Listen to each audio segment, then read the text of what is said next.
அஸ்ஸலாமு அலைக்கும் வரஹ்மத்துல்லாஹி வபரகாத்துஹு. இன்னல் ஹம்துலில்லாஹ் நஹ்மதுஹு வ நஸ்தஈனுஹு வ நஸ்தக்ஃபிருஹு வ நஊது பில்லாஹி மின் ஷுரூரி அன்ஃபுஸினா வ மின் ஸய்யிஆத்தி அமாலினா மை யஹ்திஹில்லாஹு ஃபலா முலில்ல லஹு வ மை யுத்லில் ஃபலா ஹாதிய லஹு வ அஷ்ஹது அல்லா இலாஹ இல்லல்லாஹ் வஹ்தஹு லா ஷரீக லஹு வ அஷ்ஹது அன்ன முஹம்மதன் அப்துஹு வ ரசூலுஹு அம்மா பாத். அகிலத்தை படைத்து பரிபாலிக்கக்கூடிய எல்லாம் வல்ல அல்லாஹ்வுக்கே புகழ் அனைத்தும். அல்லாஹுவின் சத்திய தூதர் எம் உயிரிலும் மேலான கண்மணி நாயகம் ஸல்லல்லாஹு அலைஹி வஸல்லம் அவர்கள் மீதும் அவர்களை பின்பற்றி வாழக்கூடிய அனைத்து முஸ்லீம்கள் மீதும் எல்லாம் வல்ல அல்லாஹுவின் கருணையும் சாந்தியும் என்னென்னும் நிலவட்டுமாகும். அன்பிற்குரிய அல்லாஹுவின் நல்லடியார்களே, சகோதரிகளே, தாய்மார்களே, இன்றைய தினம் ஸ்ரீலங்கா தௌஹீத் ஜமாத்தின் பேருவலை கிளை மூலம் ஏற்பாடு செய்யப்பட்டிருக்கக்கூடிய பெண்களுக்கான ஒரு ஒன்று கூடலில் நாங்கள் அமர்ந்திருக்கிறோம். இந்த அருமையான சந்தர்ப்பத்திலே இறையருள்மிக்க இஸ்லாமிய குடும்பம் என்ற தலைப்பின் கீழே சில செய்திகளை உங்களுக்கு கூறலாம் என ஆசைப்படுகிறேன். ஒவ்வொரு சமுதாயத்திலும் அந்த சமுதாயத்தில் மக்கள் எப்படி வாழ வேண்டும் என்பதற்கான ஒரு வழிகாட்டுதலை அந்த சமுதாயத்தினர் வைத்திருப்பார்கள். அதன் அடிப்படையில் தனது சமூகத்தை அவர்கள் வழிநடத்தி கொண்டும் இருக்கிறார்கள். முஸ்லிம்களாகிய நாங்கள் நம்முடைய அனைத்து காரியங்களையும் திருக்குர்ஆனிலிருந்தும் நபிகள் நாயகம் ஸல்லல்லாஹு அலைஹி வஸல்லம் அவர்களுடைய வழிகாட்டுதலிலிருந்தும் அறிவுரைகளை பெற்று நம்முடைய வாழ்க்கையை நாங்கள் அமைத்து கொண்டு இருக்கிறோம். இவ்வாறு நாங்கள் நம்முடைய சமுதாயத்தை ஒரு இலக்கை நோக்கி அழைத்து செல்லுகின்ற நேரத்திலே அந்த சமுதாயம் சீரான ஒரு சமுதாயமாக எழுச்சி பெற வேண்டுமென்றால், ஒரு சமுதாயத்திலே முன்னேற்றத்தை நாங்கள் காண வேண்டும் என்று சொன்னால், அந்த சமுதாயத்தின் அடிப்படையான ஒரு அங்கமாக இருக்கக்கூடிய குடும்பத்தை நாங்கள் வலுப்பெறச் செய்ய வேண்டும். ஒரு குடும்பம் சீரான குடும்பமாக அமைந்தால் அந்த சமுதாயமே ஒரு சீரான சமுதாயமாக ஆகிவிடும். சமூகவியலாளர்கள் குடும்பத்தை பற்றி சொல்லும் பொழுது மைக்ரோ சொசைட்டி என்று ஒரு குடும்பத்தை அழைப்பாங்க. சொசைட்டியில் மைக்ரோ ஒரு மூலக்கரு என்று சொல்லி சமூகவியலாளர்கள் அழைக்கிறாங்க. இந்த சமுதாயத்தில் ஒரு மாற்றம் வரணுமெண்டா அடுத்தவன் மாறணும் என்றதை விட என்னுடைய குடும்பம் மாறணும், நான் மாற வேண்டும், நான் திருந்த வேண்டும் என்ற ஒரு நிலையை தான் இந்த சமூகவியலாளர்கள் கூட எதிர்பார்க்கிறார்கள். இஸ்லாத்திலும் அவ்வாறு தான் அல்லாஹ் குறிப்பிடுகிறான். நீயாக மாறாத வகை, நீயாக உன்னுடைய செயற்பாடுகளை சீர்திருத்தாத வரை நான் உன்னை மாற்றப் போவதில்லை. அப்போ ஒவ்வொரு தனிநபரும் ஒவ்வொரு குடும்பமும் எப்படி சீராக அமைகிறார்களோ அதை வைத்து தான் ஒரு சமுதாயம் சீராக அமையும்.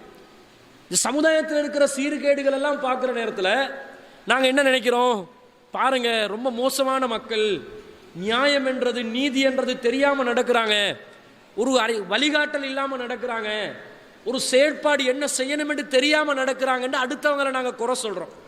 இந்த நிலை தான் அதிகமாக நாங்கள் பார்க்கிறோம். ஆனால் சமுதாயம் சீர்கட்டு இருக்குது என்று சொன்னால் அதுக்கு நானும் ஒரு காரணம் தானே, என்னுடைய குடும்பமும் காரணம் தானே, என்னுடைய குடும்பத்தில் இருக்கக்கூடிய அங்கத்தவர்களும் காரணமாக இருப்பார்கள் தானே என்பதை நாங்கள் சிந்திக்க மறந்துவிட்டோம். முதல்ல நாங்கள் குடும்பத்தை சரி செய்யணும். நம்முடைய குடும்பம் சரியாக அமைந்தால் சமுதாயத்தை சரியாக்கிறலாம்.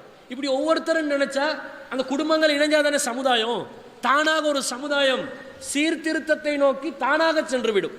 ஆனால் இதை பற்றி நினைக்காதவர்களாக நாங்கள் இருக்கிறோம். இந்த நிலையை நாங்கள் சமுதாயத்தில் கண்கூடாக பார்க்கக்கூடியதாகவும் இருக்கிறது.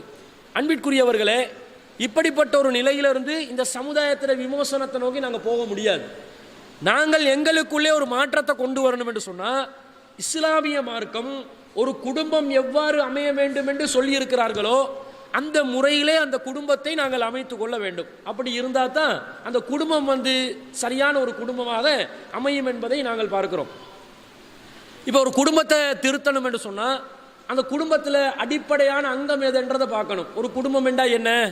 ஒரு குடும்பத்தில் கணவன் இருப்பார், மனைவி இருப்பார், பிள்ளைகள் இருப்பார்கள், பெற்றோர்கள் இருப்பார்கள், உறவினர்கள் இருப்பார்கள். இதான ஒரு குடும்பம் என்றது. இந்த குடும்பத்தில் கணவன் மனைவி பிள்ளைகள் பெற்றோர்கள் இவர்கள் எப்படி இருக்க வேண்டும் என்று இஸ்லாமிய மார்க்கம் நமக்கு தெளிவாகவே சொல்லியிருக்கிறது. இதுலையும் குறிப்பாக குடும்பத்தினுடைய துவக்கம் எதுவாக அமைகிறதோ அந்த துவக்கத்தை சரியாக நாங்கள் அமைத்துக் கொள்ள வேண்டும். குடும்பத்தில் துவக்கம் எதனால் வருது? திருமணத்தினூடாகத்தான் குடும்பத்தில் ஒரு ஆரம்பம் உருவாகுது.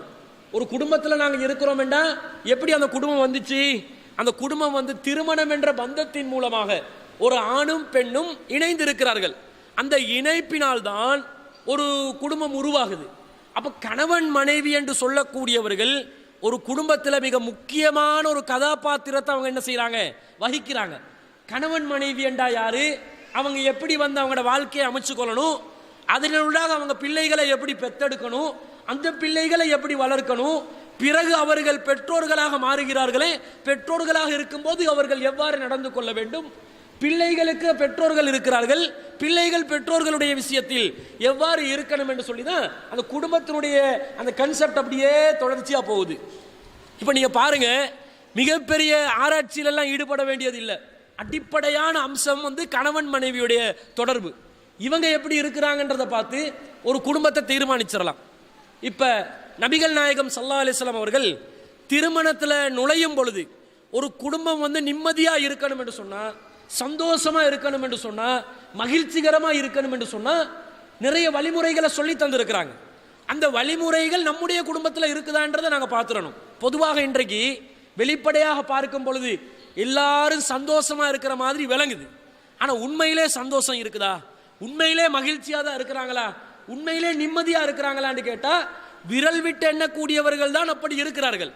ஆனால் அல்லாஹ் தஆலா நிம்மதியாக இருப்பதற்காகத்தான் கணவன் மனைவி இணைய வேண்டும் என்றே அல்லாஹ் கட்டளையிட்டு இருக்கிறான். அதுதான் அடிப்படையே. இல்லாட்டி உலகத்தில் ஒவ்வொருத்தர் தனியாக வாழ்ந்துட்டு போகலாமா இல்லையா? நீங்கள் ஒரு பாட்டில் வாழ்றீங்க, நாங்கள் ஒரு பாட்டில் வாழ்கிறோம் என்று ஆண்களும் பெண்களும் எந்த ஒரு திருமண பந்தத்திற்கும் நுழையாமல் அவங்களோட பாட்டில் வாழ்ந்தாங்கன்னு வைங்க, எந்த பிரச்சனையும் இருக்குமா? அப்போ பிரச்சனை இருக்காது என்று நாங்கள் நினைக்கிறோம். ஆனால் அங்கேயும் பிரச்சனை இருக்குது.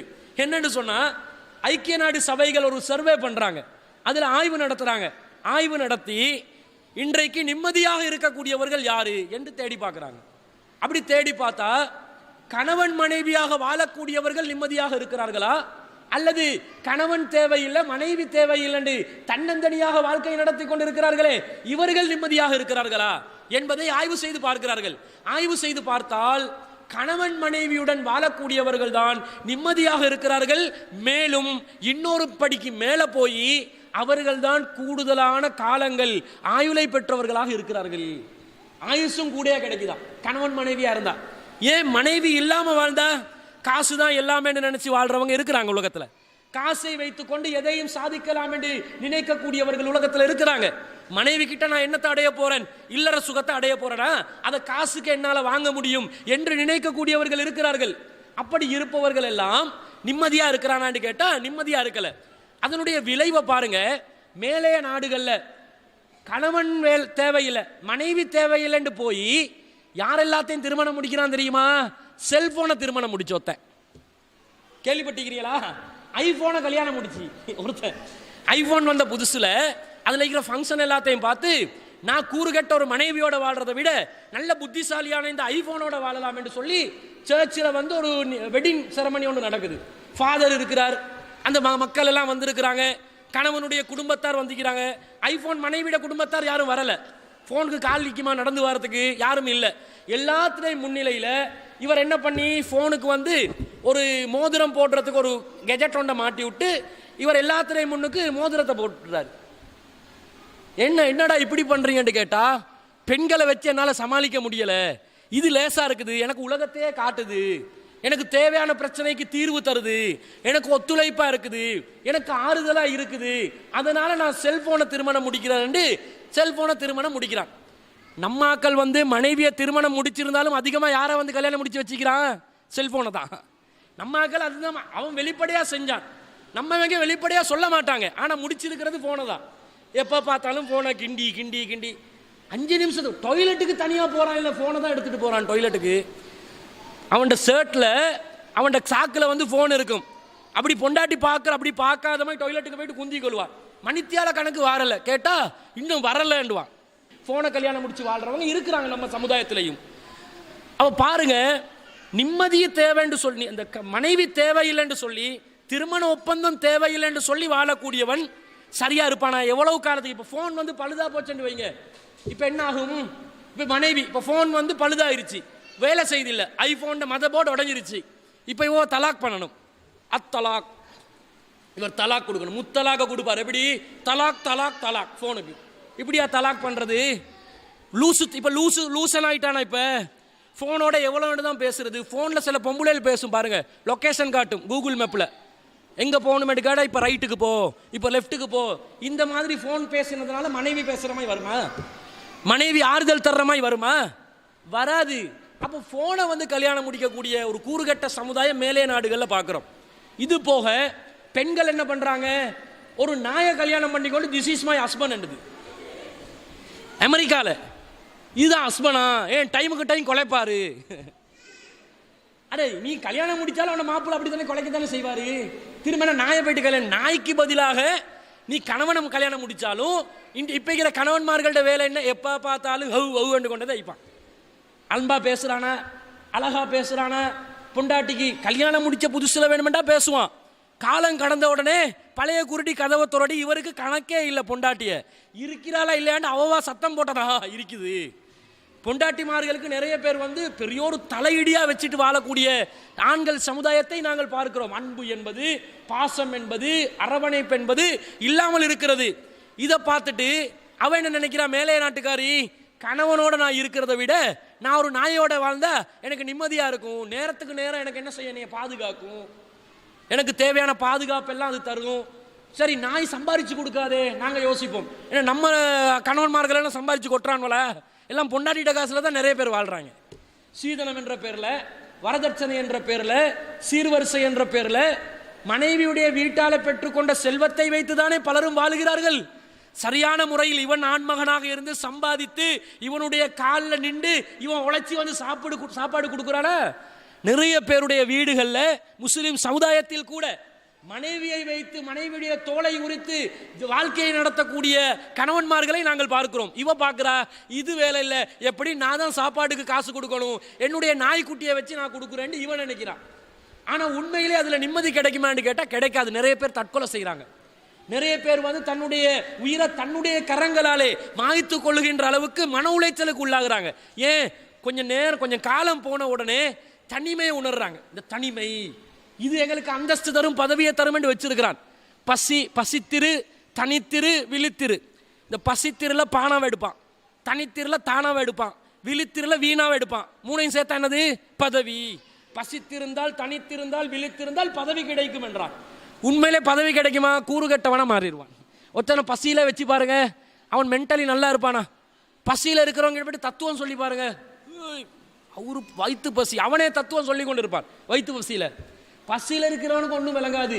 நாங்கள் வேலைக்கு டம்பூரியான்னு சாப்பிட்றதுனால எங்களுக்கு அது உணர்றோம் இல்லை. நாங்கள் பசியில இருக்கிற ஒருத்தன்கிட்ட போயிட்டு கேளுங்க, பசி வந்து உனக்கு நிம்மதியை தருமா, பதவியை தருமான்னு கேளுங்க, இல்லை கேஸ்ட்ரிக் நோயை தான் தரும்.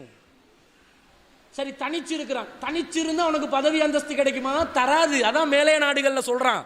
பாருங்க, வெளிநாட்டுக்காரன் வேற எதுவுமே பண்ண முடியாது என்று சொல்லி கடைசி காலத்தில் யோகா பண்றான். வெளிநாட்டில் இருக்கிற வெள்ளைக்காரனை பார்த்துருக்கிறீங்களா? வெள்ளைக்காரன் இலங்கைக்கு வரான். உங்க பேருவலை பகுதியில் அதிகமாக வெள்ளைக்காரங்களை பார்ப்பீங்க, நீங்க பீச் பகுதியெல்லாம் பார்ப்பீங்க. என்ன செய்யறான்? வெயில படுக்கிறான். எவனாவது நாங்க வெயில வந்து அப்படி காஞ்சி கொண்டு இருப்போமா? வெயில் வந்தா எண்ணலை தேடி போவோம். நிழல் தான் எங்களுக்கு வந்து கண் குளிர்ச்சியா இருக்கும். இவன் நிழலை விட்டு வந்து அவன் நாடு குளிரா இருக்கும். இந்த காலத்தில் வின்டர் சீசன், அங்கிருந்து இங்கே வந்து சன்பாத் என்று சொல்லி சூரிய வெயில் குளியல், சூரியனை குளிக்கிறான் இவன் இருந்து கொண்டு. அவன் தலையெல்லாம் மாறி வேலை செய்து. இவன் என்ன பார்க்குறான்? கடைசி காலத்தில் மருந்தை எடுத்து மருந்து மாத்திரை சாப்பிட்டு பார்க்குறான், ஸ்லீப்பிங் டேப்லெட் போட்டு பார்க்குறான். தூக்கம் போகுதா? போகுதில்லை.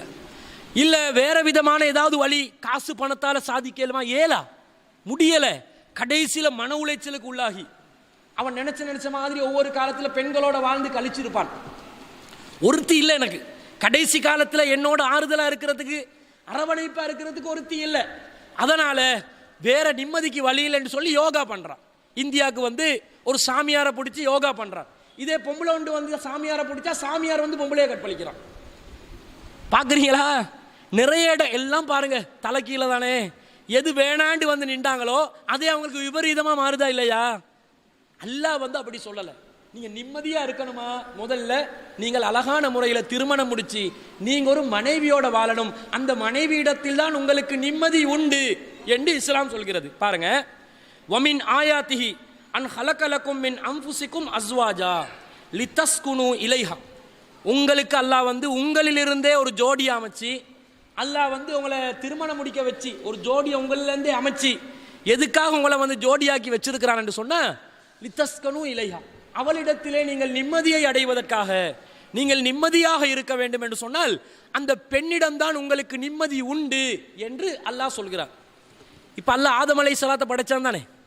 ஆதம் அலைஹிஸ்ஸலாத்தை படைச்ச நேரத்தில் முதல்ல ஆதம் அலைஹிஸ்ஸலாம் மட்டும்தான். அவர் அப்படியே எடுத்து அல்லாஹ் சொர்க்கத்துக்கு அனுப்பறிஞ்சு தானே. ஆதம் அலைஹிஸ்ஸலாத்தை மட்டும், ஹவ்வாவை படைக்காம, பெண்ணை படைக்காம, ஆண்மகனை மட்டும் எடுத்து அவர் என்ன செஞ்சிருக்கலாம், சொர்க்கத்துக்கு அனுப்பி நீங்கள் நல்ல சொர்க்கத்தில் உள்ள பழங்கள் எல்லாத்தையும் சாப்பிடுங்க என்று அல்லாஹ் அனுப்பியிருக்கலாம். சொர்க்கத்தை விட ஏதாவது இன்பம் இருக்குதா? சொர்க்கத்தை விட மகிழ்ச்சி இருக்குதா? சொர்க்கத்தை விட அமைதி இருக்குதா? சொர்க்கத்தை விட நிம்மதி இருக்குதா? நாங்கள் எல்லாமே தொழுகிறது, கஷ்டப்படுறது, ஓர் இறைவனை வணங்குறது எல்லாமே எதுக்கு? சுவனத்தை அடைகிறதுக்கு தானே.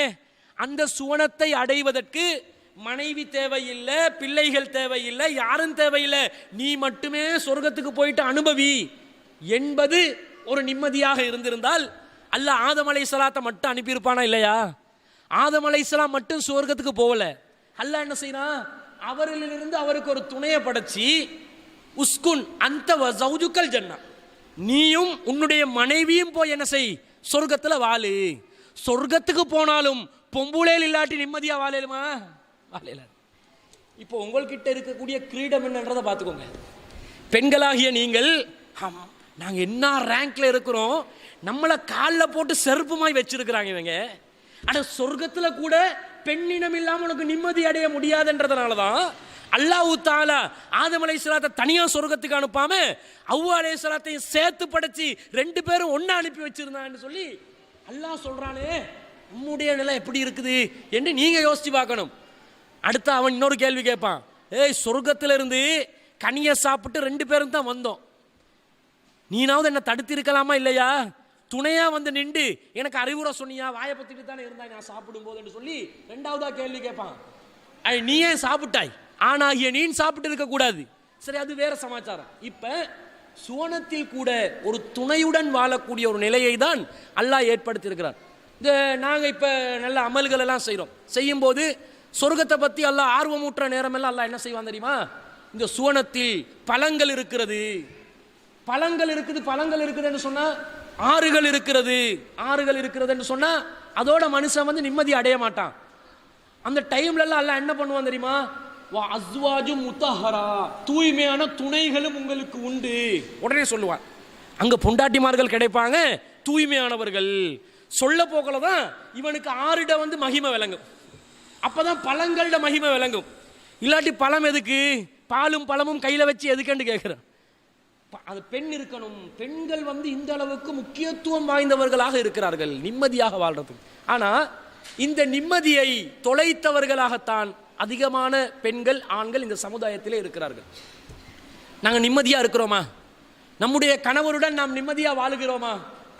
நம்முடைய மனைவிமார்கள் நமக்கு நிம்மதியை தருகிறார்களா என்று ஆண்களிடமும் பெண்களிடமும் கேட்டு பார்த்தால் இன்றைய காலகட்டத்தில் அதிகமானவர்கள் நிம்மதியை தொலைத்தவர்களாகத்தான் வாழ்ந்து கொண்டிருக்கிறார்கள். மகிழ்ச்சி இல்லை, சந்தோஷம் இல்லை, நிம்மதி இல்லை. என்ன காரணம் என்று பார்த்தா, இஸ்லாம் எதை நிம்மதி என்று வச்சிருக்குதோ அதை நிம்மதியா பார்க்காமல் இஸ்லாம் சொல்லாததை நாங்கள் நிம்மதியாக ஆக்கி கொண்டு இருக்கிறோம்.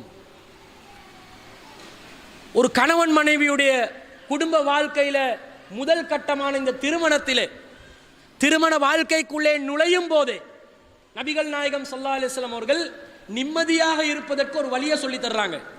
ஆண்களுக்கும் தான் பெண்களுக்கும் தான். ஆண்களுக்கு சொல்லிக் கொடுத்த வழி என்ன? அல்லாஹ்வின் தூதர் ஸல்லல்லாஹு அலைஹி வஸல்லம் சொல்றாங்க, துன்கஹுல் மர்அத்து லி அர்பைன், பெண்கள் 4 காரணங்களுக்காக திருமணம் முடிக்கப்படுகிறார்கள். லிமாலிஹா, அவளுடைய செல்வத்திற்காக, வலி ஹசபிஹா, அவளுடைய பாரம்பரியத்துக்காக, வலி ஜமாலிஹா, அவளுடைய அழகுக்காக, வலி தீனிஹா, அவளுடைய மார்க்கப்பட்டிற்காக. இந்த 4 காரணங்களுக்காக வேண்டி பெண்கள் திருமணம் முடிக்கப்படுகிறார்கள். ரசூலுல்லாஹ்வுடைய காலத்திலையும் இந்த நாளை பார்த்துருக்கிறாங்கன்னு விளங்குது. குடும்ப அந்தஸ்தை பார்த்துருக்குறாங்க. உயர்ந்த குலமா, பெரிய அந்தஸ்து உள்ளவங்களா, ரோயல் ஃபேமிலியா என்று பார்த்துருக்குறாங்க. அவளுடைய அழகை பார்த்துருக்குறாங்க.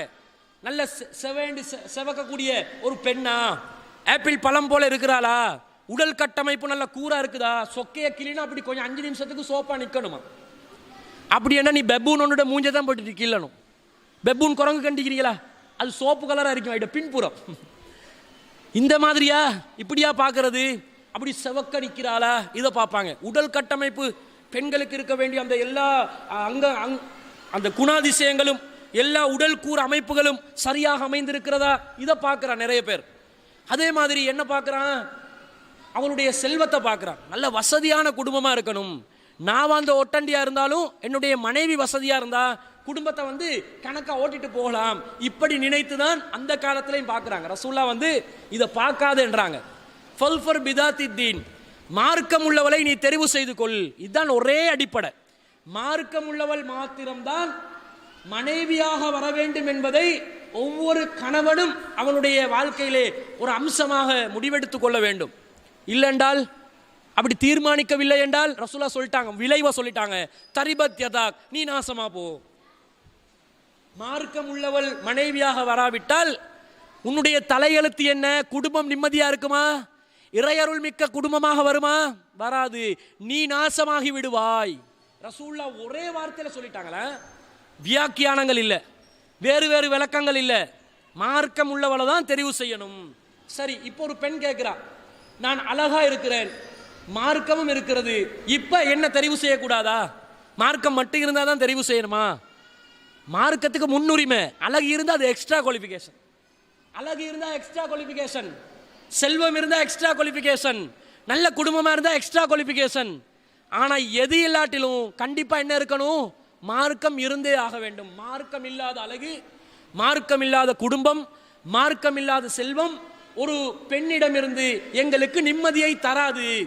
பாருங்க, பெரிய ஆஜியாருடைய ஃபேமிலி என்று நிறைய பேர் என்ன செய்யறாங்க, தன்னுடைய மகளுக்கு மணமகனை தெரிவு செஞ்சு கொடுக்குறாங்க. நல்ல ஆஜியார் ஃபேமிலி, என்ன கல்லு, மாணிக்க கல்லு வியாபாரி, நல்ல பேர் போனவர், நல்ல ஜெம் கட்டரு, அவர்கிட்ட ஒரே மகன் அப்படின்றாங்க.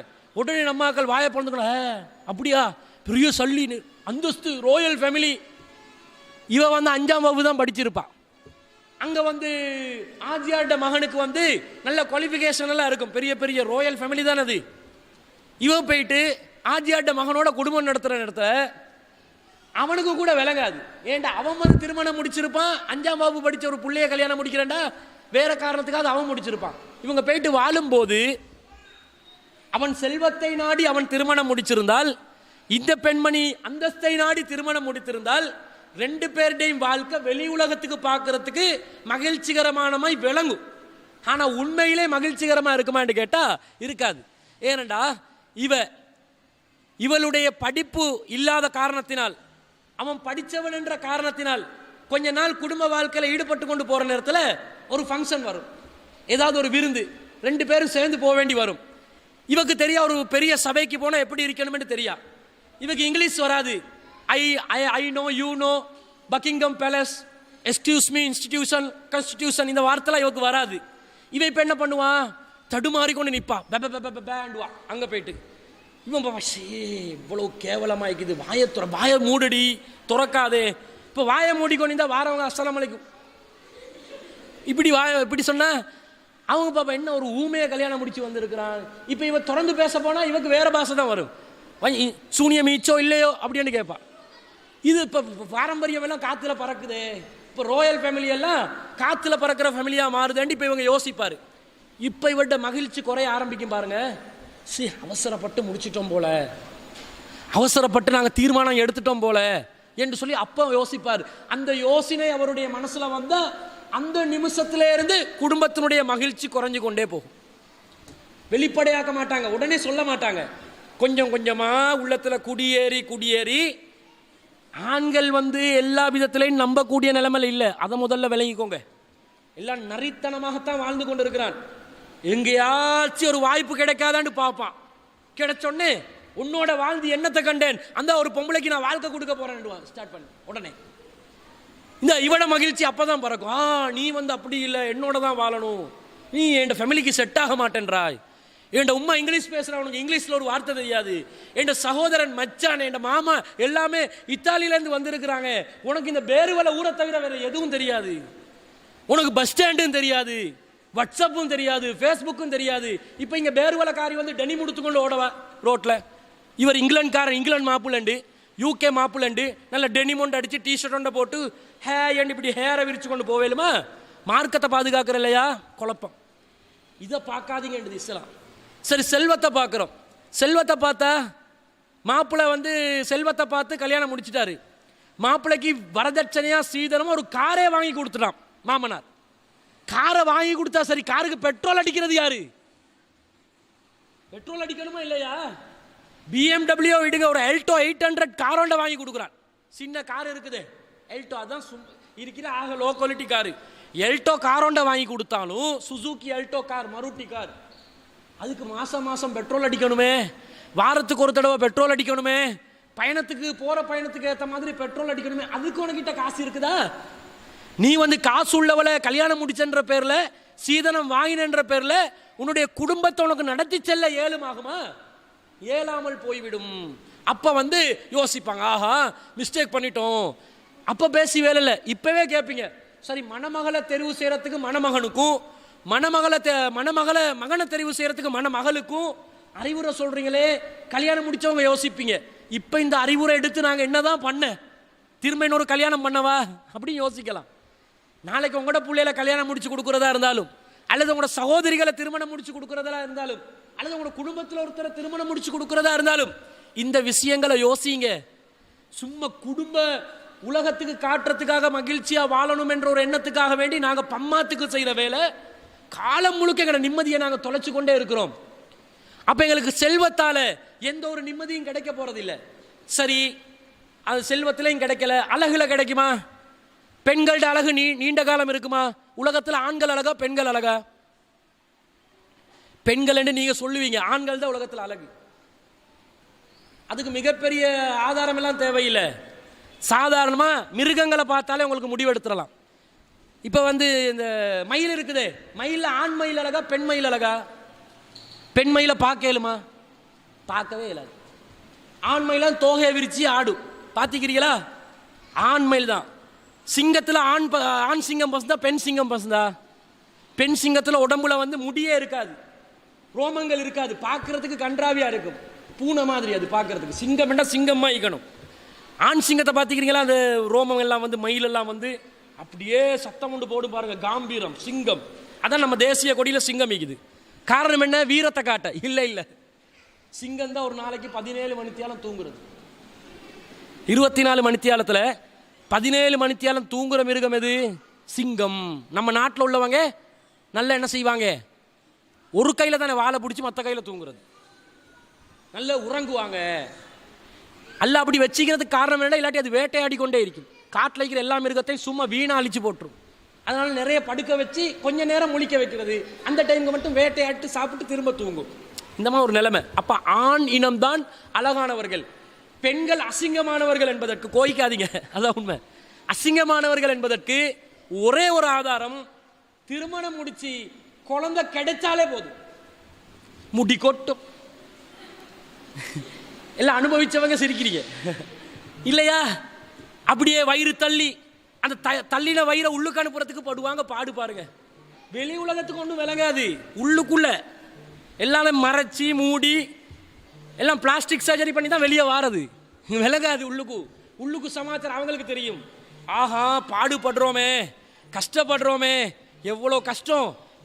இவன் வந்து இளமை அனுபவிக்கிறான், ஆண்கள் அனுபவிக்கிறார்கள். பெண்கள் அப்படியே குழந்தை பெற்ற உடனே அவக்காகவே, அந்த பிள்ளைக்காகவே வாழ்றது, தூக்கத்தை தொலைச்சி ஆரோக்கியத்தை தொலைச்சி சாப்பிட முடியாத நிலை ஏற்பட்டு மிகப்பெரிய கஷ்டங்களுக்கு உள்ளாகி இடக்கட மாப்பிள்ளுடைய ஏச்சுக்களையும் வாங்கி கொண்டு, மாமியாருடைய ஏச்சுக்களையும் வாங்கி கொண்டு, குடும்ப தொல்லை, அன்பு தொல்லை, எல்லா தொல்லையும் தாங்கி கொண்டு, அவ்வளவுதான் லைஃப்.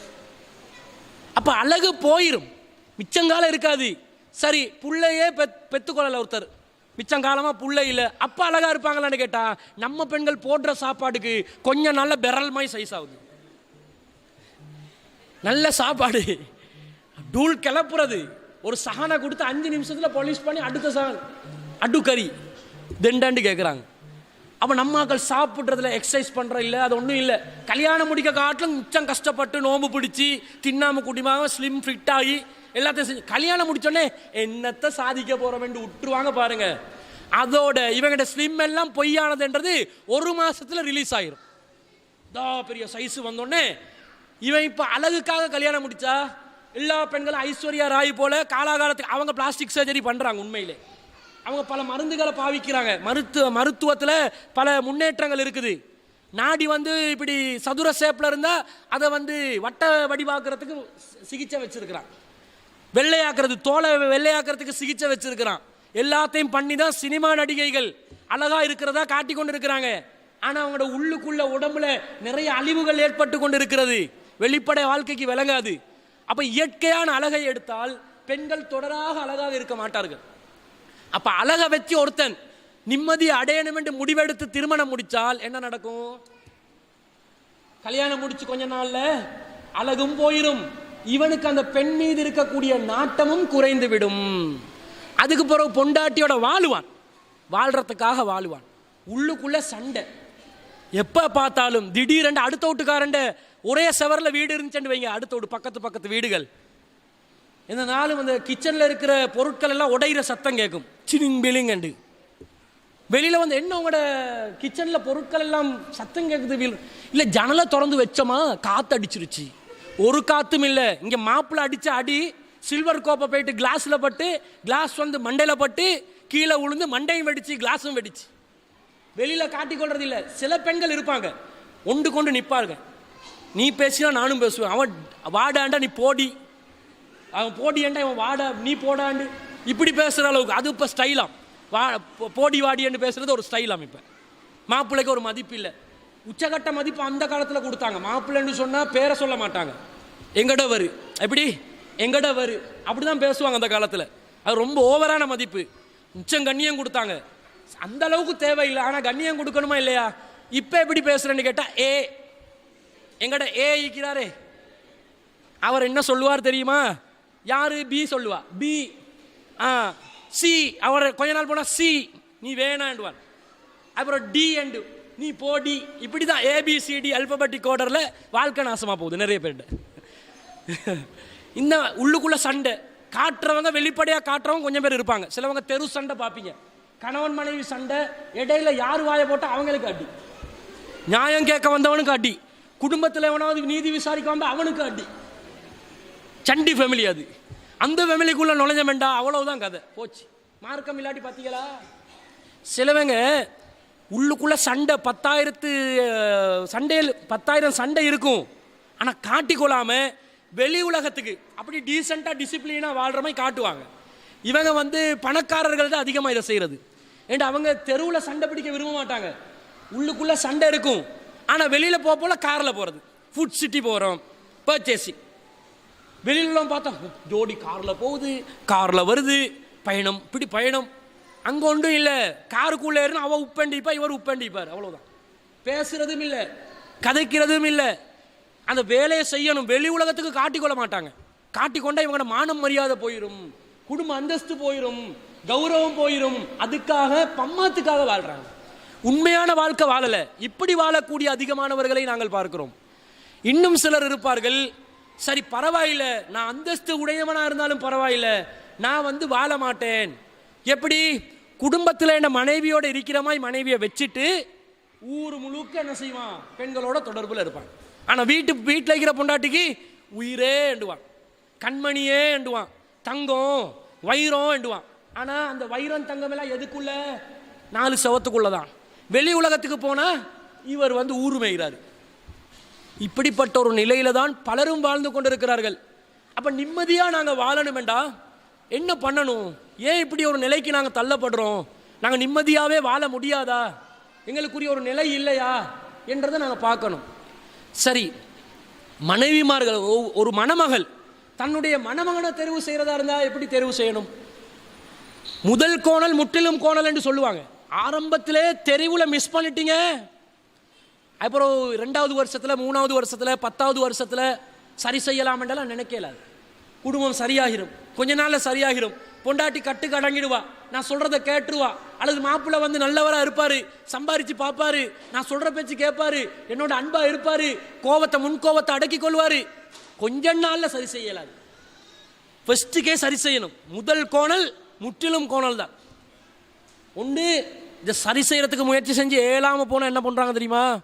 அப்படியே அம்மிக்கல் எடுத்து தலையில் போடுறாங்க. நிறைய பேர் ஆண்கள் வந்து பெண்களுக்கு பயன்தான். ஏன் தெரியுமா? சமையலறை யார்கிட்ட கையில் இருக்குது? பெண்கள்கிட்ட கையில் தான் இருக்குது.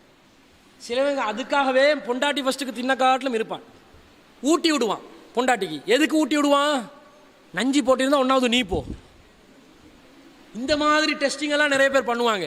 பெண்கள்கிட்ட கையில் தான் எல்லா அதிகாரமும் இருக்குது. அதனால் கொஞ்சம் பயத்தில் குடும்பம் நடத்தக்கூடியவங்களும் இருக்கத்தான் செய்கிறாங்க. சரி, மணமகள் அவள் ஒருவனை தெரிவு செய்கிறதா இருந்தா நீங்கள் இப்போ மார்க்கமுள்ள ஒருத்தனை பார்த்து தான் தெரிவு செய்கிறீங்களா? இப்போ உள்ள பொம்பளை பிள்ளைகளுக்கு தாடி வச்சவனை காட்டலாது. ஏன்? இவங்க ஷாருக் கானை பார்த்து, சல்மான் கானை பார்த்து, எல்லாம் முஸ்லீம் பேர் தான் வச்சுக்கிறான். அமீர் கானை பார்த்து, ரஞ்சன் ராமநாயக்கவை பார்த்து, இவர் நல்ல அழகன், ஆண் அழகன். என்ன ஆண் அழகன்? தாடியே இல்லை அவங்கிட்ட, என்ன அழகு? இதை பார்க்குறாங்க. இப்போ லேட்டஸ்ட் ஃபேஷன்ன்ற பேரில் ஆண்களில் எவனாவது கொளுத்து இருந்தானு வைங்க, அவனை முடிக்கக்கூடாது, ஸ்லிம்மாக முடிக்கணுமா. ஓம குச்சியில் தான் நிறைய பேர் முடிக்குது. உடம்புல சீவன் இருக்காது, ஆரோக்கியமாக இருக்க மாட்டான். ஒரு ஆணை எப்படி தெரிவு செய்கிறது? அதுக்கு ஒரு மார்க்கம் வரம்பு வச்சிருக்குதா இல்லையா? மார்க்கம் உள்ளவன் தான் பெண்களும் தீர்மானிக்கணும். நபிகள் நாயகம் ஸல்லல்லாஹு அலைஹி வஸல்லம் காலத்தில் ஒரு சம்பவம் நடக்குது பாருங்க. ரசூலுல்லாஹ்வுடன் நெருக்கமாக இருந்த ஒரு நபித்தோழர் தான் ஜுலைபிப் என்று சொல்லக்கூடிய நபித்தோழர். நீங்கள் கேள்விப்பட்டிருப்பீர்கள், ஜுலைபிப் ரலியல்லாஹு அன்ஹு அவர்கள். அந்த ஜுலைபிப் ரலியல்லாஹு அன்ஹு அவர்கள் மிகப்பெரிய ஒரு நபித்தோழர். ஆனால் அவர் பார்க்குறதுக்கு வந்து ரொம்ப அலங்கோலமாக இருப்பார். பார்க்குறதுக்கு அலங்கோலம்.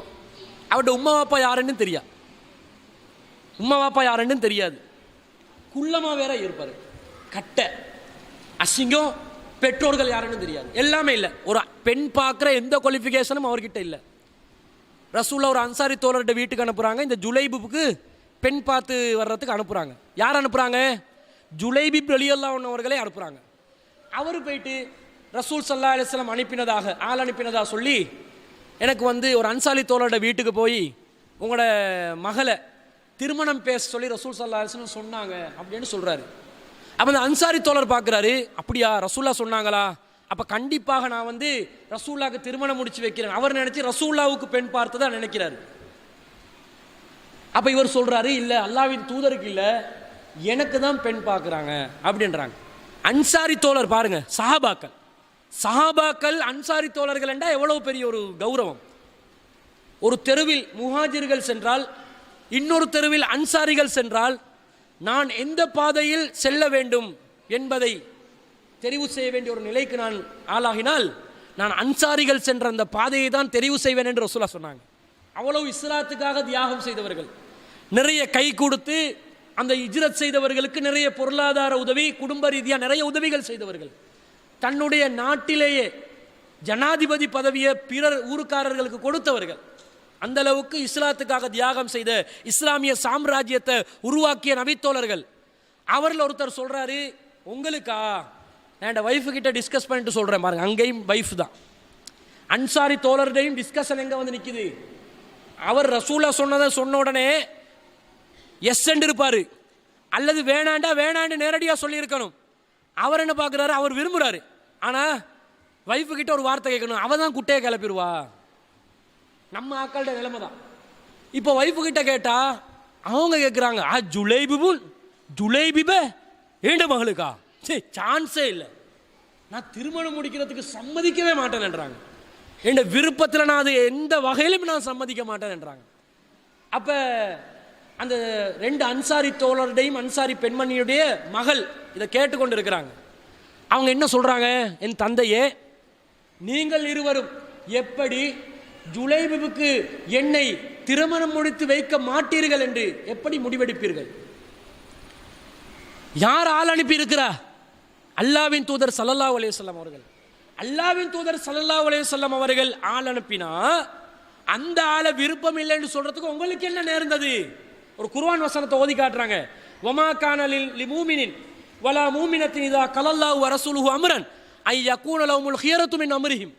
அல்லாஹ்வும் ரசூலும் ஒரு விஷயத்தை முடிவு செய்தால் அதிலே சுயவிருப்பம் கொள்வதற்கு மூமினான ஆண்களுக்கும் பெண்களுக்கும் எந்த ஒரு அருகதையும் கிடையாது. No rights. அல்லாஹ் ரசூல் தீர்மானித்து விட்டார்களா, அதுதான் என்னுடைய முடிவு. ஜுலைபு அசிங்கமானவர் தான், அவர் குள்ளமானவர் தான், அவருடைய பெற்றோர்களை அவர் அறியாதவர் தான். அதை பற்றி கவலை இல்லை. அந்த பெண்மணி என்ன நினைக்கிறா? எனக்கு பேசி அனுப்பினது யாரு? அல்லாஹ்வின் தூதர் ஸல்லல்லாஹு அலைஹி வஸல்லம் அவர்கள். அந்த நபரை நான் திருமணம் முடிப்பேன் என்று என்ன செய்கிறாங்க? அந்த பெண்மணி திருமணத்துக்கு சம்மதிக்கிறாங்க. பிறகு ஜுலைபி ரலியல்லாஹு அன்ஹு அவர்கள் சந்தோஷமா அந்த பெண்ணோடு வாழ்றாங்க. மகிழ்ச்சி எங்கன்னு பாருங்க, மகிழ்ச்சி பரக்கத் எங்கன்னு பாருங்க, இறை அருள் எங்கன்னு பாருங்க.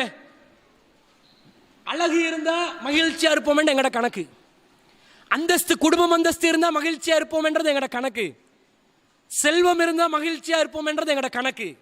ஆனால் ரசூல் ஸல்லல்லாஹு அலைஹி வஸல்லம் அப்படிப்பட்ட ஒரு மகிழ்ச்சியை எங்களுக்கு தரல. எப்படிப்பட்ட மகிழ்ச்சிக்கான வழி தந்தாங்க? மார்க்கத்தை பாருங்க. ஜுலைபியிடம் மார்க்கம் இருந்தது, அதனால் பெண் பேசினார்கள். அந்த பெண் மார்க்கத்திற்காக வேண்டி திருமணம் முடிக்கிறாள், சந்தோஷமாக வாழ்கிறார்கள். ஒரு முறை போர்க்களத்திலே பலரும் கொல்லப்பட்டிருக்கிறார்கள். நபிகள் நாயகம் ஸல்லல்லாஹு அலைஹி வஸல்லம் அவர்கள் நபி தோழர்களை தேடி செல்கிறார்கள். யாரெல்லாம் ஷஹீதாகியுள்ளார்கள் என்பதை பாருங்கள். அந்த இடத்திலே இன்னார் இன்னார் தானே முடிவெடுக்கிறாங்க. ரசூலா ஜுலைபிபை மனசுல வச்சு திரும்ப கேட்கிறாங்க. திரும்பவும் சென்று பாருங்கள். திரும்பவும் ஷஹீதானவர்களை பார்க்குறாங்க. பார்த்தா ஜுலைபிப் ரலியல்லாஹு அன்ஹு அவர்கள் ஷஹீதாக்கப்பட்ட நிலையில் இருக்கிறார்கள் போர்க்களத்தில். அவரை சுற்றி 7 காஃபிர்கள் கொலை செய்யப்பட்டவர்களாக இருக்கிறார்கள். அப்ப ரசூல்லா உடனே என்ன சொன்னாங்க தெரியுமா? பாருங்கள், என் அருமை தோழரை பாருங்கள், அவரை சுற்றியுள்ள 7 இறை நிராகரிப்பாளர்களை கொன்றுவிட்டு அவரும் ஷஹீதாகியிருக்கிறார் என்று சொல்லி ஜுலைபிப் ரலியல்லாஹு அன்ஹு ரசூல்லா அப்படியே நெஞ்சில படுறதுக்கு தூக்குறாங்க. ரசூல்லாவுடைய 2 கரங்களால் தூக்கி நெஞ்சில வச்சுக்கொண்டு அணைச்சி சொல்றாங்க, ஜுலைபிப் என்னை சேர்ந்தவர், நான் ஜுலைபிப்பை சேர்ந்தவன் என்று சொல்றாங்க. எப்படிப்பட்ட அந்தஸ்து தெரியுமா? ஒரு அழகானவனுக்கு, படித்தவனுக்கு, வசதி உள்ளவனுக்கு, பாரம்பரியம் உள்ளவனுக்கு கிடைக்காத ஒரு அந்தஸ்து அந்த ஜுலைபிப் ரலியல்லாஹு அன்ஹு அவர்களுக்கு கிடைக்குது. அப்படியே நெஞ்சில அணைச்சி, ரசூலோட நெஞ்சில அணைக்கப்படுற அந்த பாக்கியம் கிடைக்குது பாருங்க. அப்படி அணைச்சி இந்த ஜுலைபிபை, நான் ஜுலைபிபை சேர்ந்தவன், ஜுலைபிப் என்னை சேர்ந்தவர் என்று அவருக்கு ஒரு அந்தஸ்தை கொடுத்து அந்த பெண்ணுக்கு சொல்றாங்க, பெண்ணே, நான் திருமணம் பேசி தான் உனக்கு இந்த கணவர் வந்தார், இப்போ அவர் ஷஹீதாக்கப்பட்டு விட்டார், நீ பயப்படாதே, உன்னுடைய பொருளாதார பரக்கத்திற்காக நான் இறைவனிடம் பிரார்த்தனை செய்கிறேன் என்று ரசூலா பிரார்த்தனை செய்கிறார்கள். கடைசி காலங்களில் இந்த ஹதீஸ் அறிவிக்கக்கூடியவர் சொல்றார், அந்த அன்சாரி பெண்மணி மதீனாவிலே மிகவும் செல்ல சீமாட்டியாக வாழ்ந்த ஒரு பெண்மணியாகத்தான் வாழ்ந்தாள். அவக்கு எப்படி வந்து வசதி கிடைக்குதுன்னு பாருங்க. ரசூலாவுடைய துவா வந்து சேர்ந்துச்சா இல்லையா? இதுதான் பரக்கத்.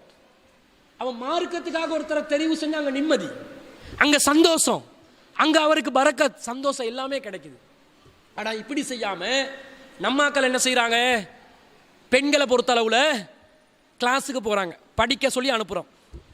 நீ படிக்க போனா என்ன செய்யணும்? படிச்சுட்டு வீட்டுக்கு வரணுமா இல்லையா? படிக்க போன இடத்துல எஃப்ஐஆர் வச்சு கொள்றாங்க. இவங்க செலக்ட் பண்றது, பெற்றோர்கள் செலக்ட் பண்ணி தரது இவங்களுக்கு வேணாமா, இவங்களே பார்த்து தான் செலக்ட் பண்ணணுமா. இவங்க அஜித் குமாரையும் அப்பாஸையும் தேடுவாங்க ஒவ்வொரு வகுப்புல போயிட்டு. ஏண்ட அஜித் எங்கே, ஏண்ட அப்பாஸ் எங்கே, ஏண்ட ரஞ்சன் ராமநாயக்க எங்கே? ரஞ்சன் ராமநாயக்க சொல்ல போல வேணாமா, சிங்களவர் தானே, அவங்க முஸ்லீமாப்ப. அவன் இப்படி தேடுறாங்க. இப்படியா செலக்ட் பண்ண சொல்லிச்சு? மார்க்கம் உள்ளவளை செலக்ட் பண்ணுங்க. நிறைய திருமணங்கள் இன்றைக்கு எப்படி நடக்குது தெரியுமா? காதல் கல்யாணமா. ஏன்னா நிம்மதியா வாழ்றதுக்கு எங்களை முன்கூட்டியே ஒருத்தர் புரிஞ்சிருந்து, அந்த புரிஞ்சிருந்தவரோட நாங்கள் வாழ்ந்தோம் என்று சொன்னா எங்களுக்கு நிம்மதியா வாழ கிடைக்குமென்னு நினைக்கிறாங்க. அது சுத்த பொய். ஏன் தெரியுமா? காதல் கல்யாணம் என்ற பேர்ல யாரெல்லாம் திருமணம் முடிக்கிறார்களோ அவர்களுடைய குடும்பத்திலே அதிகமான அளவு அவர்கள் என்ன செய்கிறார்கள்?